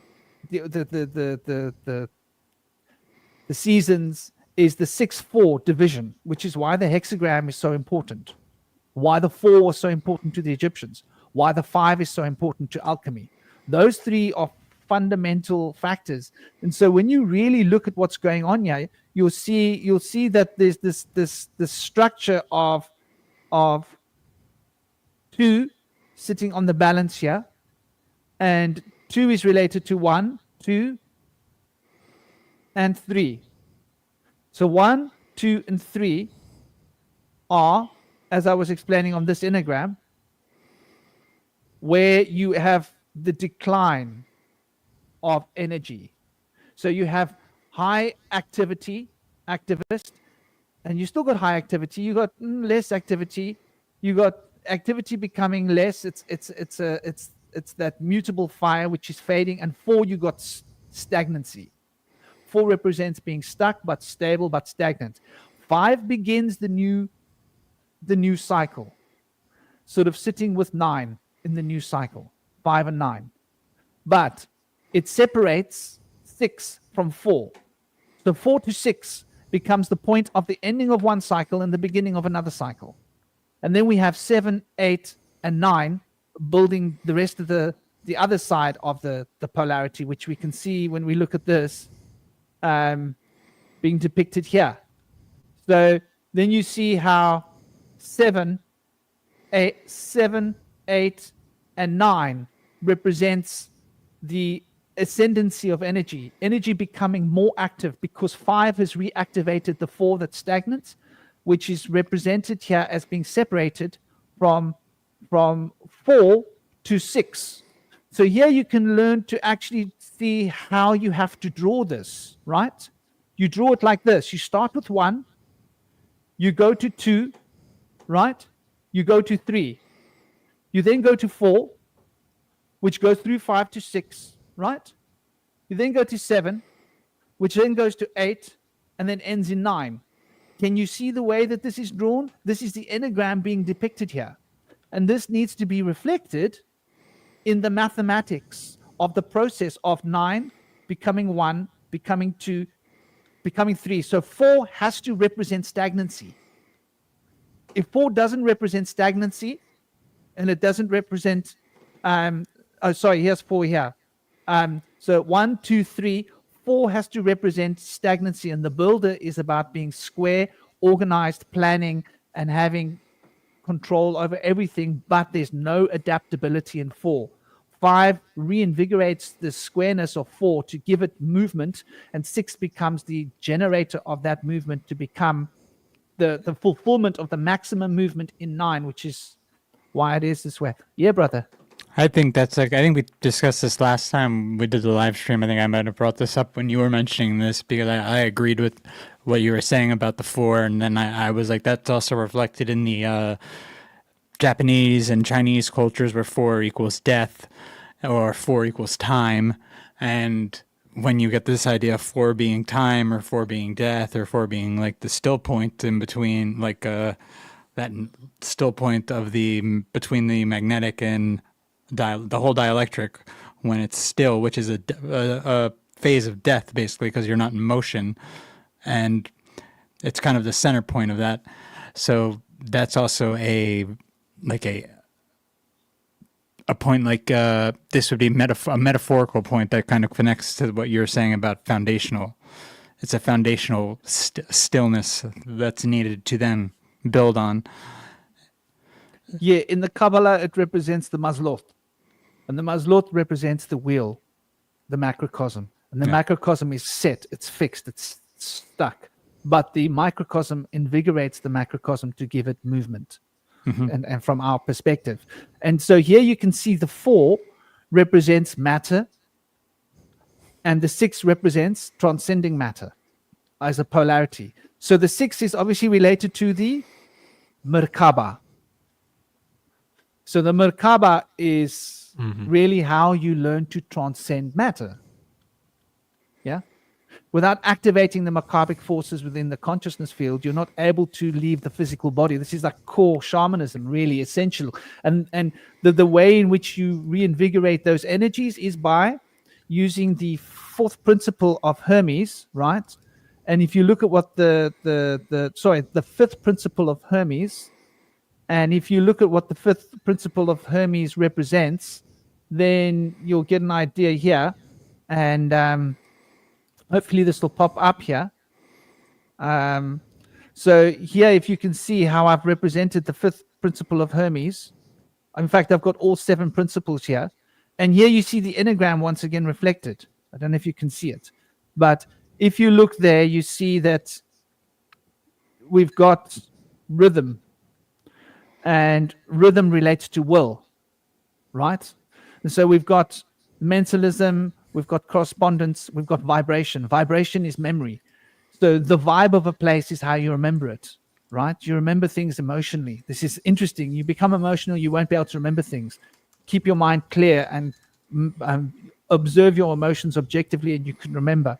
Imagination is like that space of being generated by the ability to create an image. An image needs somewhere to exist. That's the imagination. Then we've got the principle of rhythm here. Now notice these two, memory and will, are bisecting both the causal energetic body, the astral energetic body, and the etheric energetic body. So we've got this interaction here. So you could say that will and memory have 2 places. They exist in this sphere and they exist in this sphere, right? While existing in this sphere. So you've got the 3 different elements of 369 being reflected by these interaction of these 2 potentials, which is vibration becoming rhythm. Now, rhythm is the principle of Saturn, which is why it's related to, I relate it to the principle of what you're eating, like 8. I ate breakfast this morning. That 8 was the number 8, Saturn's number. So it relates to digestion. And isn't the fourth role the bones. Isn't the fourth role of the fourth hermetic principle polarity? Yes, the fourth principle is polarity, and that is imagination. And the 5th principle is rhythm. But I think so the rhythm you can see as linked with vibration.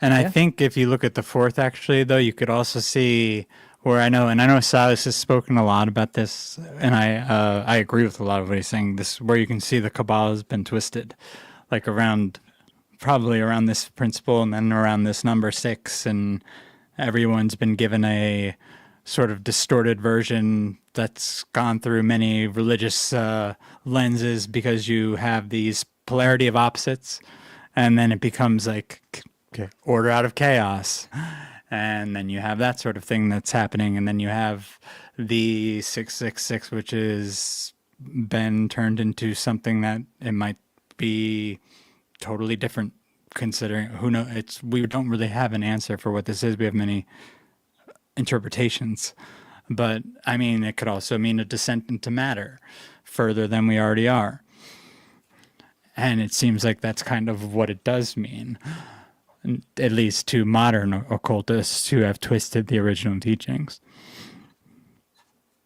And their transcendence relies on the transhumanist aspect of keeping their body basically alive forever. God be damned with the consciousness. I don't think they even care about the consciousness as much, as long as they can clone it, copy and paste it at this point. You mentioned that transhumanity, and I'm hearing transgender from my unconscious while you're talking, and I think there's this powerful connection with what's going on here. Huge connection. They want our imagination to govern how we feel about gender. So what they're doing here is they're switching over, and it's very interesting to look at the energetics behind this. This is part of their mission, right? They want to confuse these 2 principles, the 7th principle and the 4th principle, right? So generation has got to do with your ability to generate sex, right? Masculine and feminine. It's really defined by like your generative progeneration potential, right? So gender, the principle of gender. So they have taken the principle of gender and they're trying to switch the principle of gender with the principle of imagination. Isn't that an interesting concept? If you look at the psychological implications, is got to do with bringing that principle of as above, so below. They want to bring it onto the physical planet and change the generation, which means that generation will be replaced by it, which means the ability to have babies will go away. Mm-hmm. Well, this was something that before I'd even met you, frankly, me and Silas would talk about how like the Thelemites seem to have distorted this in a way where they took these alchemical traditions that taught that you needed to integrate your divine feminine in a psychological way and in like the way you manifest your actions physically, but it wasn't in a way where you had to physically mutilate or change your body to change this your gender or your sex. Like that wasn't supposed to be what this all was supposed to be about. This was a spiritual integration of masculine and feminine, so you actually acted correctly and you became a better person who was balanced. And it became, through a lot of the, I think, more left-hand path teachings, a transgender sort of ideology, which has been around a long time, especially in a lot of the elite sort of cults that would spring up and then be destroyed and spring up and be destroyed.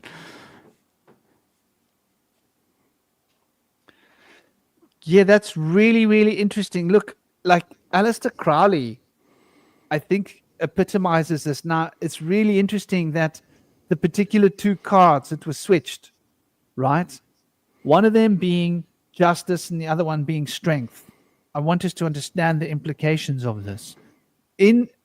For those of you that haven't seen it, if you go and watch the last video I uploaded, there's a 90-minute video where I run through the whole major arcana, but I don't run through it unit by unit like people normally do. I'm showing you the journey of the Fool as an organic process, as they are like sort of extensions of our personality and our consciousness, rather than giving segment by segment, because I think when you look at segment by segment, you can misconstrue what the bigger picture is. And when you look at it in this way, you'll see the most important card is Libra's card, right? And that is justice. The reason is when you split the major arcana in two, okay, so as I show here in this particular enneagram, I show the polarities of positive and negative in the Sephirot, right? So the 1, 2, 3, 4 has a particular charge. The 6, 7, 8, 9 has a particular charge.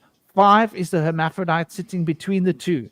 So this is what separates the polarity from one to the other, effectively. Now, I run through the major arcana to show how this principle is reflected both in the microcosm, because that's a macrocosmic image that we're sending. And when I'm showing you this image, this is the macrocosm. It's really important to understand the difference. The paths that connect these different elements are effectively the microcosmic effects on these 10 principalities or powers, as well as the 3 mother letters having a broad sphere of effect on our consciousnness, which is represented by the circle, the enneagon, and the enneagram. The enneagon being the pentagram, heptagram, hexagram, those are stars. Enneagram is a star. Pentagon, that's the thing that goes around the outside. So enneagon is that form of the what's here depicted as orange. Mm-hmm. The enneagram is the blue, and the circle that connects all of these things.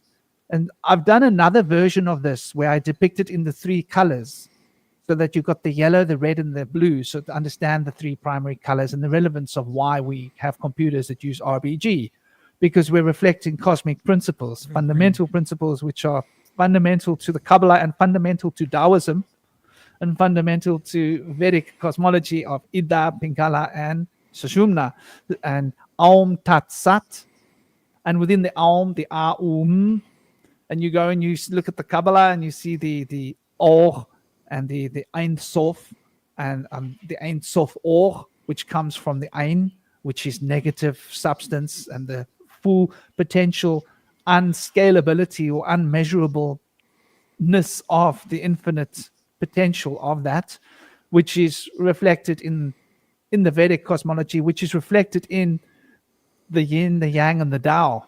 The Tao composing this principle And so these are all reflected macrocosmically, microcosmically, and the interaction and the dials between the microcosm and the macrocosm. So when you look at the inner process of the journey of the Fool, you've got 21 steps. You've got 10 steps of one polarity, which is the actual. I call it the serpent is a passive process. And the sword or the lightning bolt of Zeus or Odin or whichever tradition you're coming from is the active process of stability. So it's the not active process of activities. The serpent is the active process of things that are stable. So they restabilize. So the serpent is in a state of movement, right, up the tree, and the lightning bolt is just there. It's just keeping the space, as it were. So when you look at the serpent, which represents the 22 major arcana, if you look at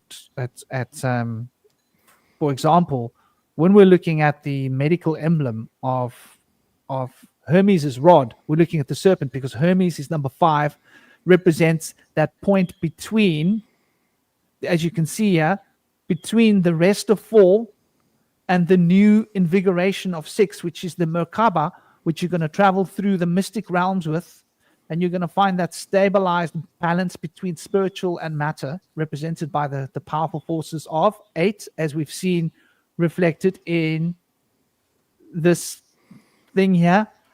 8 represents the stabilized spiritual balances between this, and it has to do with 6 transcending 4 as a polarity. Obviously, 5 is the key to the whole story, so the pentagram is central to understanding this math. But when we look at this and we look at the process, we see Libra is the pivot. So Libra represents Lamed, that's an ox goad, that's what controls life force. So when you switch Libra around, it's very important what Aleister Crowley does. If you understand like the fundamental archetypal language of what the Kabbalah is trying to express, you can see that he's doing something which is particularly dangerous, right?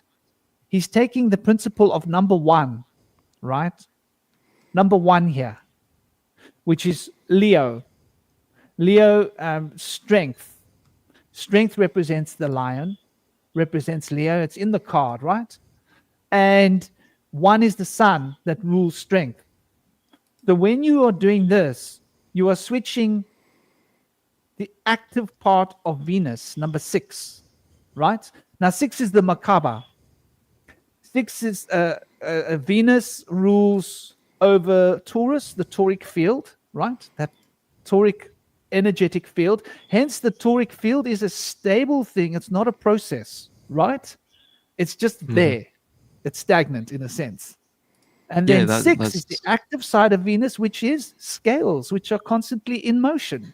So the reason why Libra has got these scales, meaning that this constant motion is because Libra kicks off the new dynamic of motion.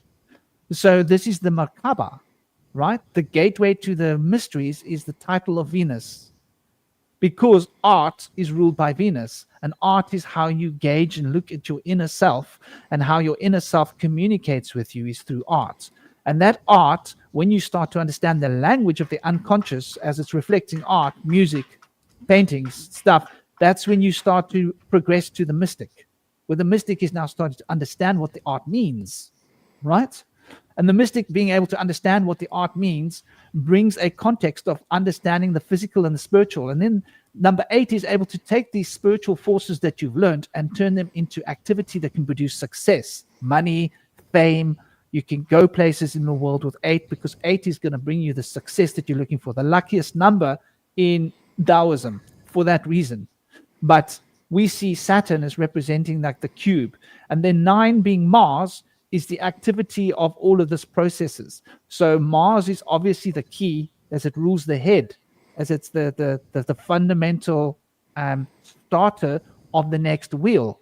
So Aries starting the next wheel kicks us into the next cycle of the day becoming stagnant, which needs to revolve around this. So when you disempower 6, and you disempower 6's active side, which is the scales, you are taking away from the chariot. This is really fundamentally important to understand.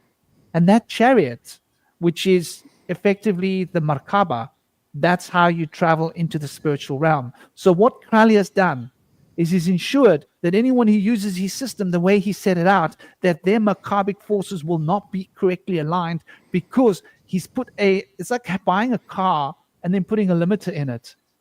Can't go faster than 20 miles an hour, right? But it's got the capacity to go like 180 miles an hour, but they put that limiter in it. That's what Crowley has done. And it's not by accident. Anybody who understands this, really like has looked into like the real symbolism behind it, will see it. And it's reflected in the Saturnian square and in this Kabbalah. So the Kabbalistic reflection of the Enneagram, which also reflects the Taoist notions. Because to understand the Taoist notions of why 8 is so important is to understand its progression from the mystic. And the mystic is really about that expansiveness inside, understanding the spiritual laws. And I think that they don't want us to understand the spiritual laws, which is why they want to put graphene into our brains to tie this in, because the graphene is going to muddle up our pineal gland.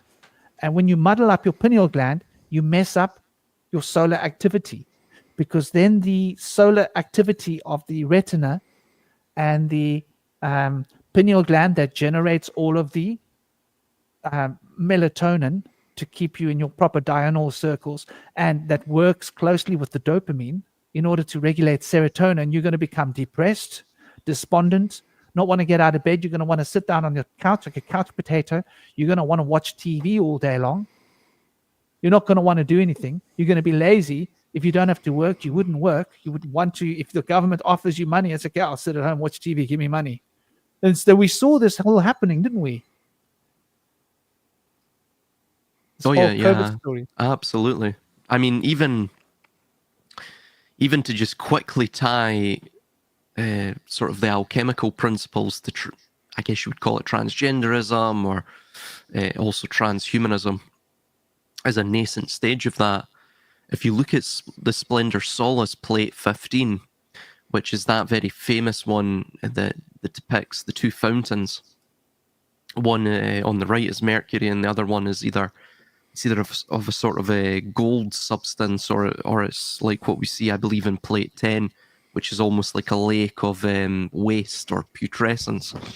One is basically the aqua permens, is, you know, the permanent water, and the other is the sort of fluid mercurial water. I forget what the Latin is for it now, but it's interesting because those are actually sort of wash basins, medieval wash basins. Now, of course, you're seeing in that the duality becoming one through the knight. And the knight has this armor on because what he is engaging in is dangerous, it's violent, hence why he has the falchion or the scimitar as well. And of course, the red sulfuric or solar shield. But with transgenderism, the whole thing was based around the bathroom. What bathrooms do we use? So you have all of these almost psycho-spiritual, symbolic notions of waste, of purity, impurity, of washing oneself. I believe the Latin alchemical term is ablatio, to literally wash away the impurities. So all of that's tied in. I mean, it shows a base, like what you're stating, Franklin, it shows a basis that the ritualism we're seeing perhaps is effective on a subconscious level, of course, but consciously, the elite or the ruling class, the writers of this ritualistic play, ritualistic stage performance, are very much inclined to that thinking. They're very much inclined along those ritualistic lines. They're hearkening back to something as well. Regarding what you said regarding Crowley and this inversion of the Venus of the six, the female, he of course has the Scarlet Woman. I believe she's called Babylon with an A instead of the Y. So again, the same idea as the Gate of the Gods, which is what Babel means. But she is linked to chaos, she's linked to limitation, she almost has a very Saturnine aspect to it. I think this probably ties in with the Saturn moon matrix, that notion as well, because within alchemy and you could say everything that's branched off from Kabbalah, at least in a materialistic sense, it views the feminine as a limiting principle, as a principle of limitation, and it views the womb as almost like the Platonic cave, that it's not a place where life is born, but where purgatory is sown. So again, there may be truth to that, but it's just interesting to see the distinctions. You know, there seems to be almost a flip that has occurred. One should view the Merkava as a spiritual or a psycho-spiritual concept, but in the modern day, it's almost become an actual an intrinsic, like what they call progress, right? It's the momentum of something. It's the momentum towards something, even if that be the precipice. I think it was Yuval Noah Harari mentioned in his book. I think it was either Homo Deus or 21. No, it was Homo Deus. And he says, listen, we will have immortality. We will have transcendence biodigitally. And we will emerge as gods, even if it kills us. So you've got this sort of strange crusade, you know? Well, I think you're tapping into exactly what I wanted to bring up about this. And this might be where this possibly could differ from past cycles of sort of this sort of gender fluidity that pops up in former cultures, but maybe it doesn't differ because who knows, we could have had technically advanced civilizations in the past. It seems like we definitely had them at some points, but some other points maybe not. It was more like just a more natural thing that happened, and cults formed, cults were destroyed, et cetera, et cetera. But right now, what the transgender thing does, what this whole, even if you're not an intersex person, you're going to be exposed to it. It's going to be like a cultural sort of form of MK Ultra, inducing a state of mind control in which your identity is basically gone and you are erased and given an altar. And sometimes you're given multiple altars. And some of these kids even say that they have multiple altars, and one of these altars will be like an animal, and the other altar will be an avatar. It won't even be a human. It'll be like a divine entity. And that's straight out of MK Ultra. That's straight out of things like the sort of programming that happens in the higher levels of Scientology. And it's not good.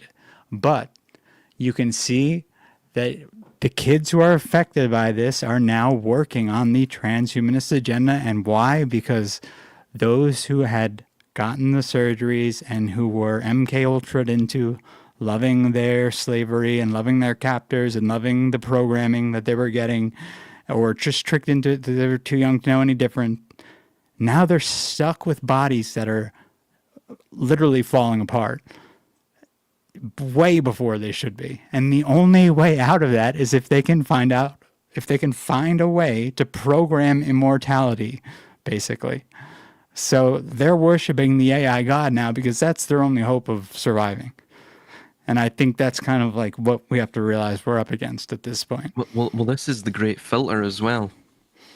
And you even see George Bataille writing something similar to this. I forget the concept or the term that he ascribed to it, but essentially, industrialized societies will always destroy themselves. Because ultimately, I think it was like that old Native American motto, you know, what will you do when the earth cries out, I have no more to give? And you see this at the beginning of Mel Gibson's very prophetic movie Apocalypto, where the elder is teaching this sort of moral through a story. And I forget how the story goes, but I think it's the man that cries out in pain, you know, because, you know, he has this sort of insatiable or voracious appetite. He wants more and more and more and more, incessant greed. And, the other animals in the jungle try to placate him, appease him, but it's never enough for him. And this ties in with the concept, it's actually quite a Bataillean concept of the sun, that the way these people view the sun is not how we would view the sun, which is, similar to the sort of pineal gland or the cosmic ascendance, right? You're ascending to a psycho-spiritual or psychic a new modality.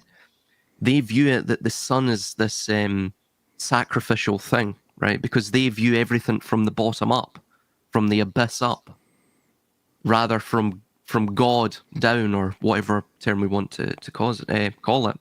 So they view everything from the prima materia, not the prima causa. So because of that, they get stuck into this this modality where they see the sun as a sacrificial thing.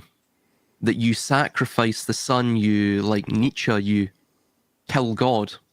In a quite a literal sense, you destroy nature, because what you must do as something that is created is you must leap from the canvas to steal the paintbrush from the creator, rather than living in accordance with the creator. You even see this with alchemy and Thelema. This idea that love is the law, love under will. But the modern concept of love within, I guess you would call it, these, very dark occult circles, is that love is something to do with a material union rather than a psychic union with God, a theosis, an attempt, a very genuine attempt to find God or to find the prima causa, to find that hidden essence within the matter. What they're seeking to do is to almost find that hidden essence, to materialize or manifest it, and then to shackle it so that they can draw ever greater degrees of power. Yeah, sorry, man. I think he was going to say, and then to use it to basically manifest whatever they desire, almost create their own god from it, but I'm not positive. Well, yeah, I mean, there's this concept as well, like Roko's basilisk, that thought experiment, and there's other things in the Zohar too.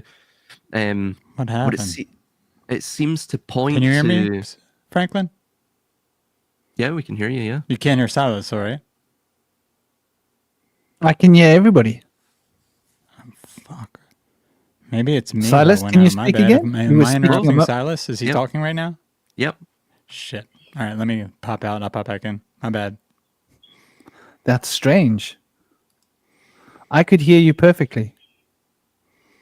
We've been attacked by the demiurge. But carry on, Silas. You were saying, brother. Don't be derailed. Yeah, I was just going to finish the point actually.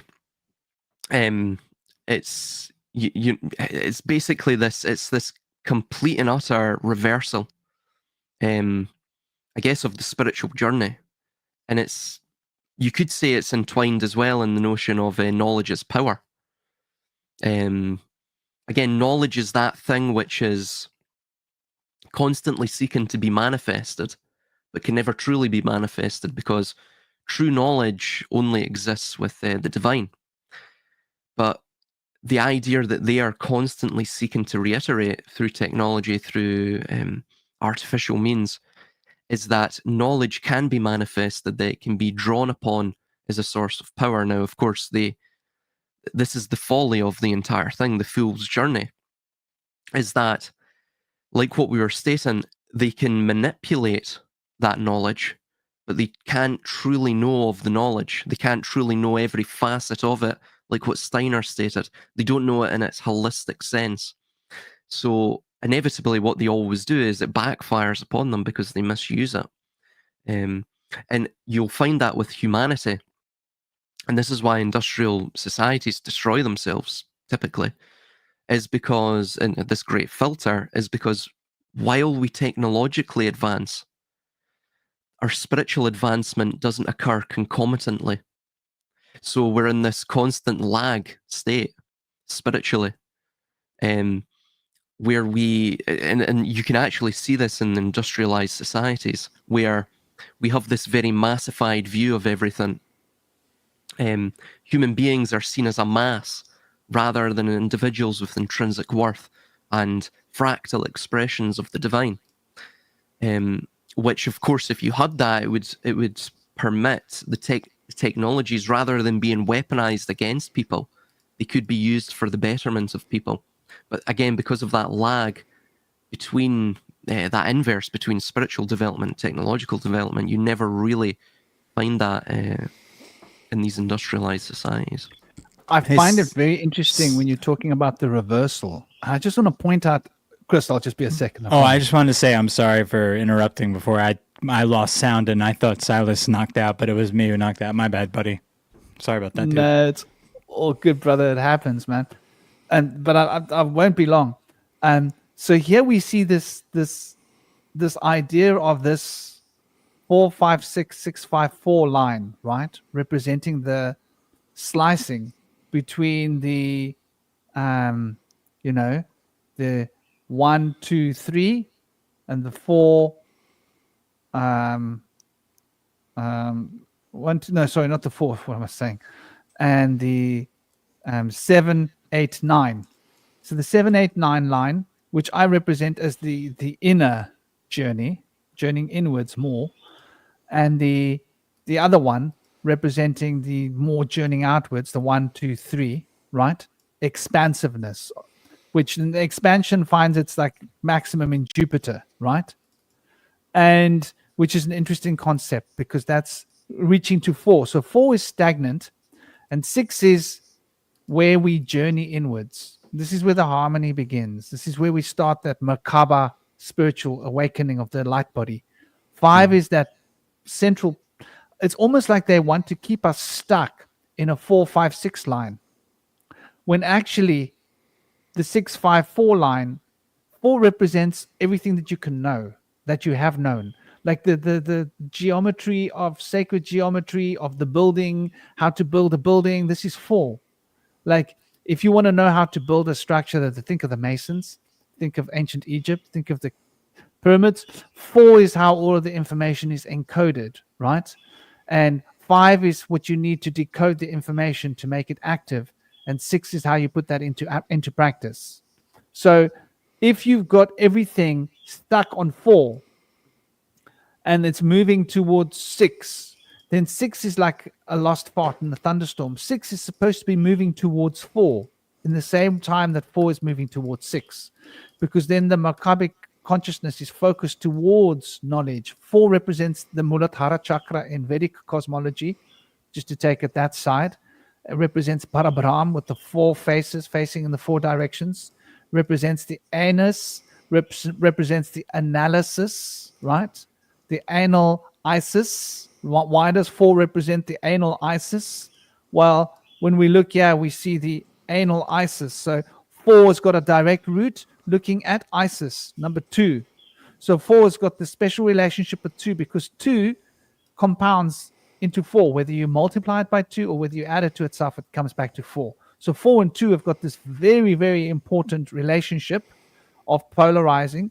So here you can see why they need to reverse it. They need to reverse it because they want to block us from becoming aware of 4's relationship with 2. And in order for you to understand the relationship between 4 and 2, 5 has got to be active. And for 5 to be active, 6 has got to be acting out the activity of 5. So if you're starting at 4 and you're going to 6, then 6 is the resting point.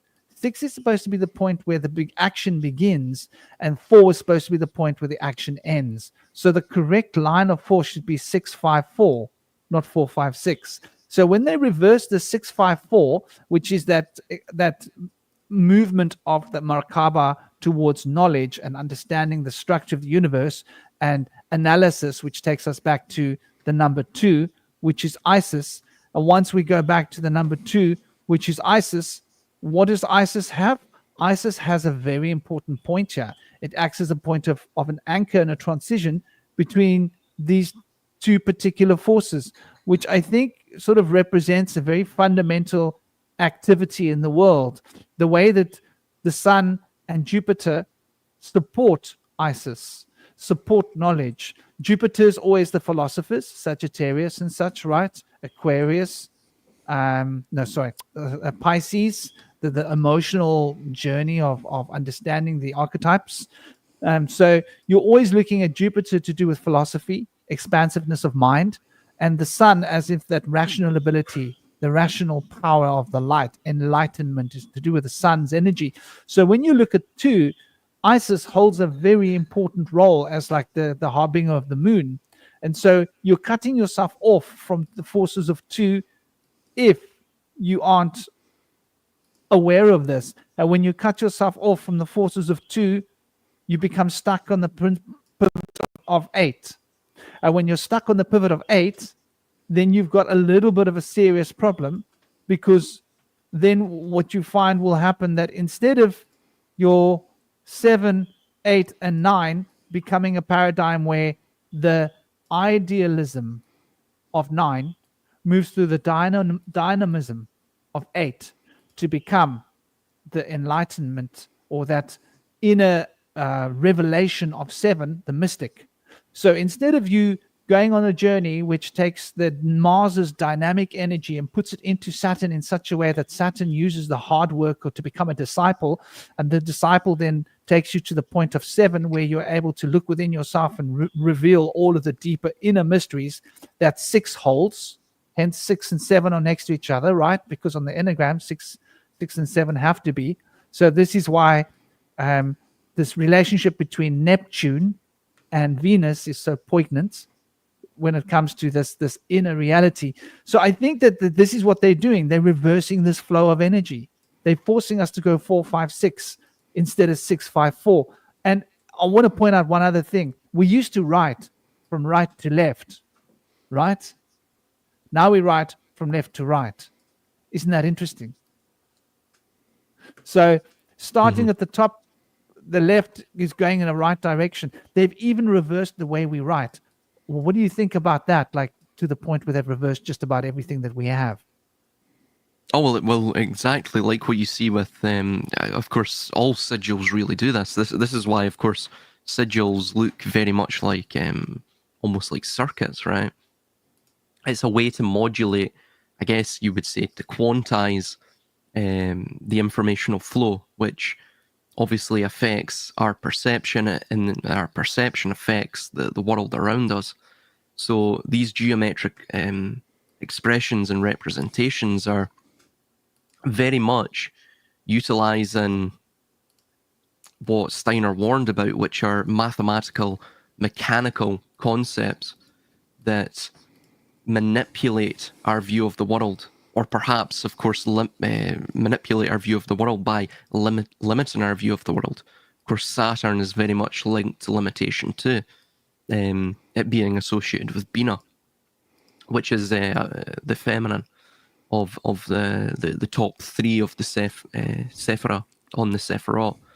Another thing to mention as well is that the sigil of Saturn, it links to the unicursal hexagram of the Lima, but it also links as well to the magic square of Masonry, because if you, of course, add up all of the columns and the rows of that magic square, it comes to 15. Of course, 15 is the number of the devil, which isn't necessarily, it's not an inherently evil number.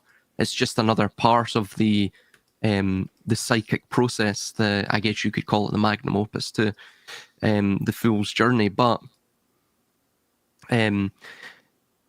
it's also linked, I believe, of course the order's 3, and if you sum all of those numbers up to 9 and then divide it by the obviously 9 itself, so it comes to 45 all summed up. Divide by 9 is 5, so the average is 5. Hence why 5 is in the center too. The numerical signatures alone are quite interesting because you see it throughout Masonry.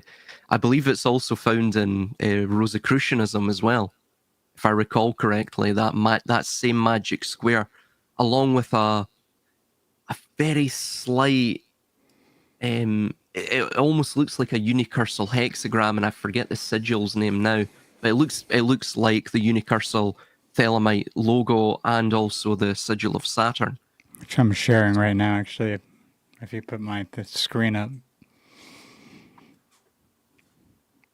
that's Thelema. Crowley's universal hexagram, which matched very much with the pentacle in the middle. A tilted version of what Franklin was showing. Yeah, and the 5 is always in the center. Yeah, it's the same sort of pathway as well, isn't it? Yeah, it's an inside out, isn't it? Yeah, exactly. And it's showing. When I'm looking at this, it's showing like the 2 and the 4 relationship, right? The 4 and the 2. Because the version you showed was actually tilted. I can't tilt this because it's on here, but it was like tilted. Like the other one I had up was with this being in the northeast quadrant and this being in the southwest quadrant. So the numbers these would be touching on that grid would be totally different. There's another thing to mention about this as well. See, whenever you see these sorts of really crooked lines, like what you see with the unicursal hexagram, you see it with the hexagram as well. You also see it with even the triangle as or the pyramid as a generative symbol. If you take the 7, which is the number of Saturn, of course, the 7th day, Saturn's day, Shabbatai, in classical astronomy, the last planet, the 7th planet, including that of the Sun, was Saturn, so it was associated with 7. You obviously have the 7 chakras and all of that as well. I mean, Saturn isn't inherently evil; it's just it is malefic, but it's required within the I guess the mosaic of the psyche. But you'll notice all of this is established by 7s. I'm sure if you were to, to count out the 7s that really form this unicursal hexagram, it would probably come to 9 7s, right? Which form all of the various angles. And that was another name for Kronos, which is the Hellenic equivalent of Saturn. Obviously, he's associated with time, the father of time. So he was called Kronos Anglometes, which is literally time, the crooked one, or the one who plots and deceives in darkness. Another thing with Kronos too, linking it with Set and also Yahweh, at least in the later formulations of Judaism, is that within Kronos' name you have the Greek word onos, which is the donkey. So obviously, again, later on, this is after the Hyksos, the Proto-Israelites invaded Egypt, you had Set and the previously enigmatic Typhonian beast of Set. It was associated with the Set beast was associated with the donkey or the ass because the Hyksos syncretized it into their religion. So you have that connection too.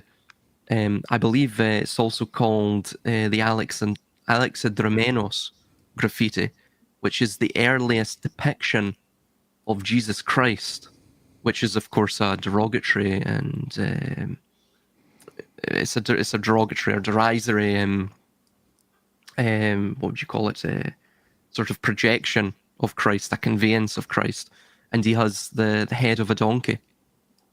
So that was there. It was, that belief, this the Abrahamic deity, or at least the Setian and Typhonian deity, was associated with the donkey too.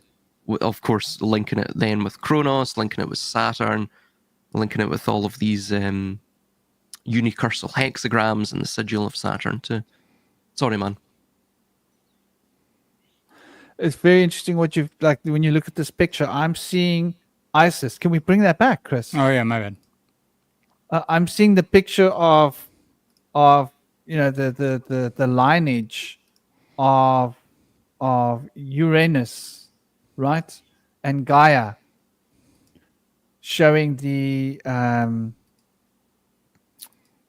So Uranus's number would be number 4 if you're looking like, old sources, Chaldean, Vedic, whatever, right? And the lunar number has always been 2. So I see this like almost in a way representing a very subtle story of history, where you've got Selena, the lunar goddess, which is the offspring of the number 4, which is Uranus, with Gaia in the middle, right? The Earth. And in this depiction, we're showing here, interesting, the 5-petaled flower, which I think represents life, right? Physical life being in the body. So without the number 5, you can't have the golden spiral of Phi coming into being. So if you think of it in those terms, then you can see it's very interesting, because she then becomes the one that fosters the lineage of Titans. And then Kronos, becoming her big cheese, swings his proverbial dick around, yeah? And he challenges his father Uranus and cuts it off, right? Castrates his father Uranus. So Isis becomes the ending of her father due to the line that she progenerates. And interestingly enough, the Titans, I think it relates to the giants of the Nephilim and the Anakim, right? Which I think relates to the Ashura and the Rakshas, as they called in other places, Yakshas. I think that's the Middle Eastern name for it, as it comes from Syria and Persia and those places. It was called Yakshas. So and then they've got a reversed story of the story there as well, which is really interesting, because the Yakshas were the good guys and the Devas were the bad guys. So you've got all of this polarity, but it's almost as if this picture is designed to create dissension, right? It's meant to create like a one against the other. Instead of all 5 being in a state of balance, right, harmony, there's one and one that's competing, and the other 4 are being pushed to the side. And I think that's like quite an interesting concept, because it almost sort of suggests, in the same way that it can be seen or suggested in this other sigil, right, that that fundamentally what we've got is a division here with this line, and there's that 6-4 line. And the 6-4 line needs to cancel out the 5's ability to move. Now, when you cancel out the 5's ability to move, right, then you end up with a dichotomy like this, because the 5 is locked in the center, isn't it? Yeah. It's locked in the center of something that can go nowhere. Yeah. Because it's only expanding in 2 directions. So does that make sense, or am I being too obtuse? No, you're absolutely correct. It's basically the fallen star of man is locked in the soul trap. I mean, ultimately that's the metaphor behind it, isn't it? And like what you're saying, if it's moving in a sort of binary, again, this is where the sort of donkey idea of Saturn comes in, the he-haw, the 1 and the 0. So you have this binary, right, again. And of course, like what you're saying, if it's moving equally, and this is where the egalitarianism and the equality comes in that we saw with the Masonic revolutions in France and such, which is nothing to do with equality at all, true equality. Again, it's this principle that it's moving up, down, left, right, equally, forever. Therefore, there is no potential that entropy can enter the system. Because for entropy to enter the system, there would have to be, one of the sides, if you will, right? We'd have to give ground. We'd have to lag behind. So there's that sort of visualization, that allegory, that concept. As well, you also see the alchemical symbol for Earth is found both in Jupiter and in Saturn, along with the lunar crescent, or the Venetian crescent as well, which you see in Islam too. that symbol of Islam. But interestingly, the symbol of Earth is, well, it's either a circle with, you know, the cross in between it, or just the cross, just the plus sign. So in Jupiter, the crescent is above. So there's a lunar ascendancy in that, hence it's generative, because the lunar is involved in the menstrual cycle, it's involved in the cycle of birth. And of course, with Saturn, the limiting principle, it's below that Earth. So Earth takes ascendancy. And of course, the lunar cycle is demoted. So when you're in a Saturnian cycle, there's less generation. There's more limitation. What appears to be that you're moving towards a consolidation of technological advancement in this case, right? You're actually not. you're moving towards less life, less freedom, you know, less actual authenticity, you know, less of all of these sorts of qualities that are generative to life, that life imbibes within. So there's just that concept to bring up too, with the alchemical symbols of Jupiter and Saturn. So both the moon or Venus, the moon and the Earth are combined in both of those as a compound image, as a compound sigil. Yeah, I mean, the cube's right there. Yeah, brother, I love that you're putting that there, because it sort of shows, in a sense, what we're talking about is this number 4, right? Which is the 4 sides of the square. And when that 4 sides of the square is bound, in other words, when Venus 6 is bound with this 4 in this way, you end up with a stuck structure. But when you take the principle of the Merkaba and you put the Merkaba inside the cube, then you've got the rotating axes of the 2 triangles, right? Moving in different directions, creating the potential for movement and energy. The cube on its own is very stuck. And I think that's what that reversal is trying to do. It's trying to lock Venus up in a cube. And Venus is like the goddess of love, of beauty, of harmony, but also of life.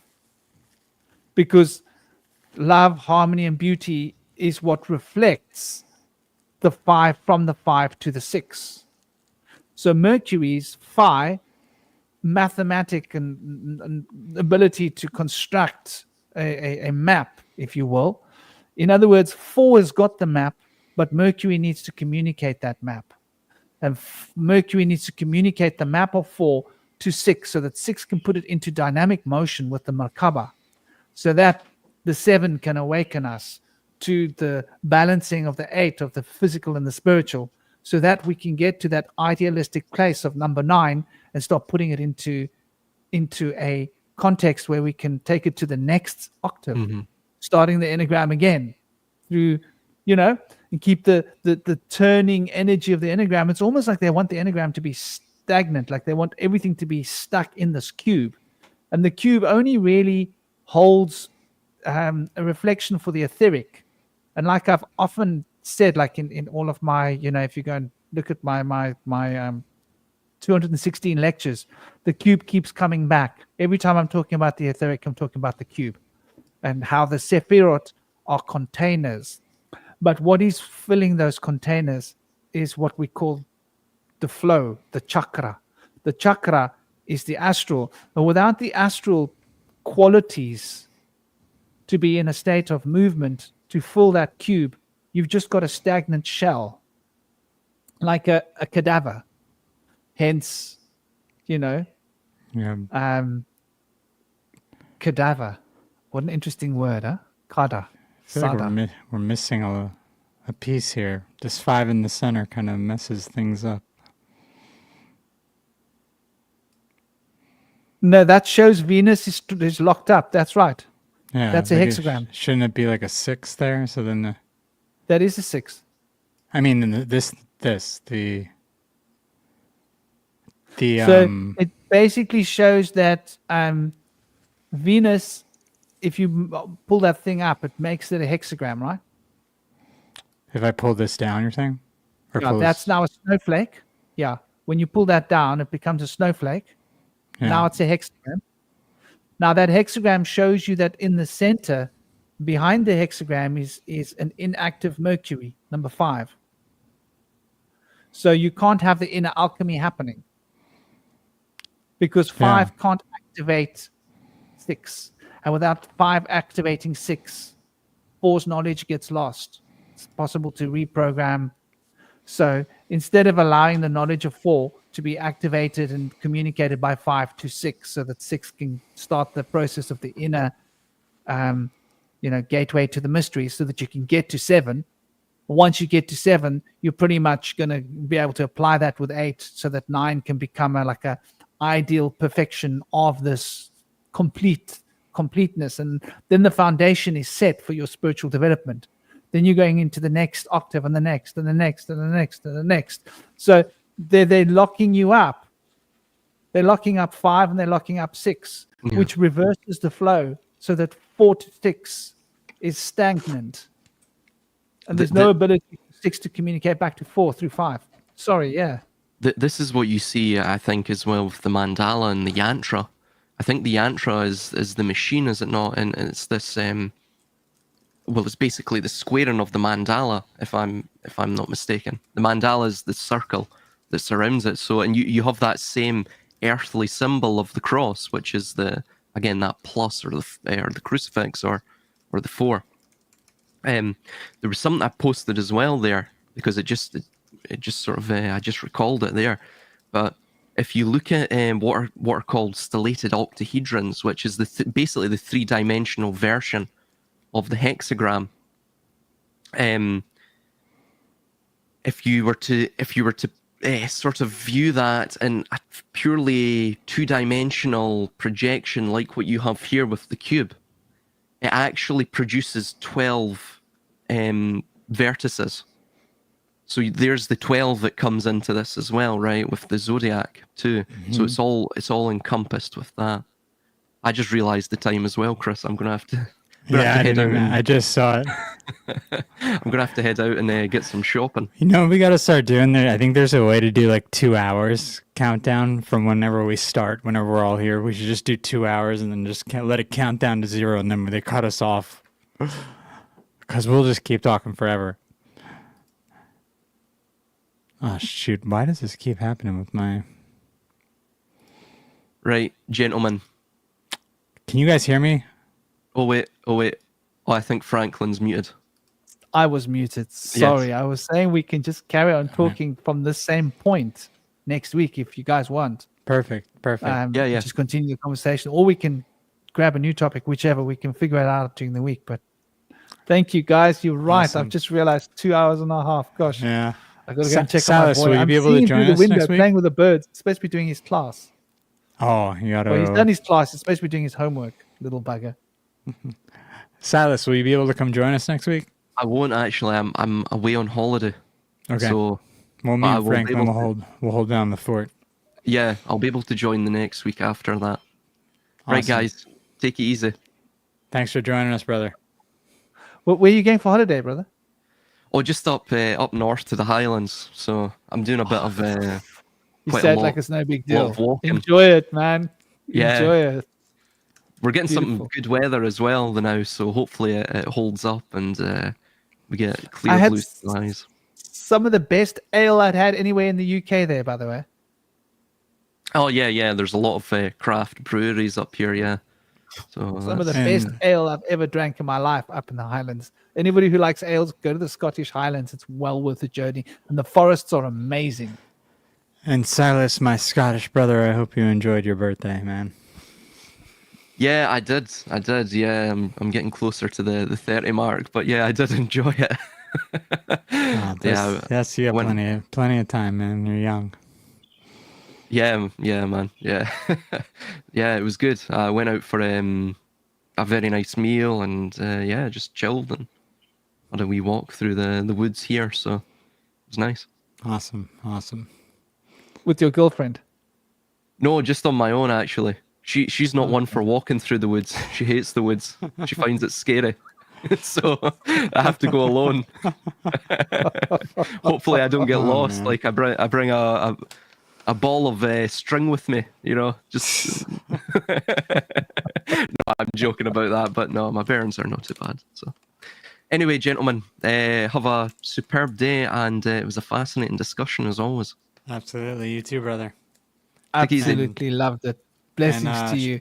Franklin, thank you for hosting us on your platform and everything. I know you pay for StreamYard and stuff, and I know it takes up a lot of space, so it's much appreciated. God bless you. Have an absolutely lovely day. I hope too, everybody brother. in the chat enjoyed it. And check out Silas's at SilasSpeaks channel. Check out Chris's channel, which is at Chris Miner Official, or just Linktree Miner me at Official. linktree.com/Chris Miner, and you can find every link that I have. I got confused there for a moment. I was thinking about the name of your band, and I was like, no, psych. Yeah, About that. everything's on the Linktree. If you ever just want to link that on underneath, if you link stuff, just to linktree.com. It's Linktree, link.t. It's like the way they do it, You know what? tr.ee/Chris Miner. Why don't both of you send me an email? Do you want me to send it in And then I'll put it on the round table link tree as well. Because then when I do the round table, you might have already did it be with able to me. link it to then. And I haven't actually gone to the round table link tree in a long time. I should do it. You might have put me on it already, but Silas, do please send me your link tree, because the link tree is really a good thing, man. It's like a tree. I love trees. God bless you, Silas. God bless you, Chris. Have an absolutely lovely day. You too, brother. Enjoy. You too, Silas. Thank you, guys. It's been an honor. Take it easy, everyone. I'll talk Bye. with y'all soon. Big love.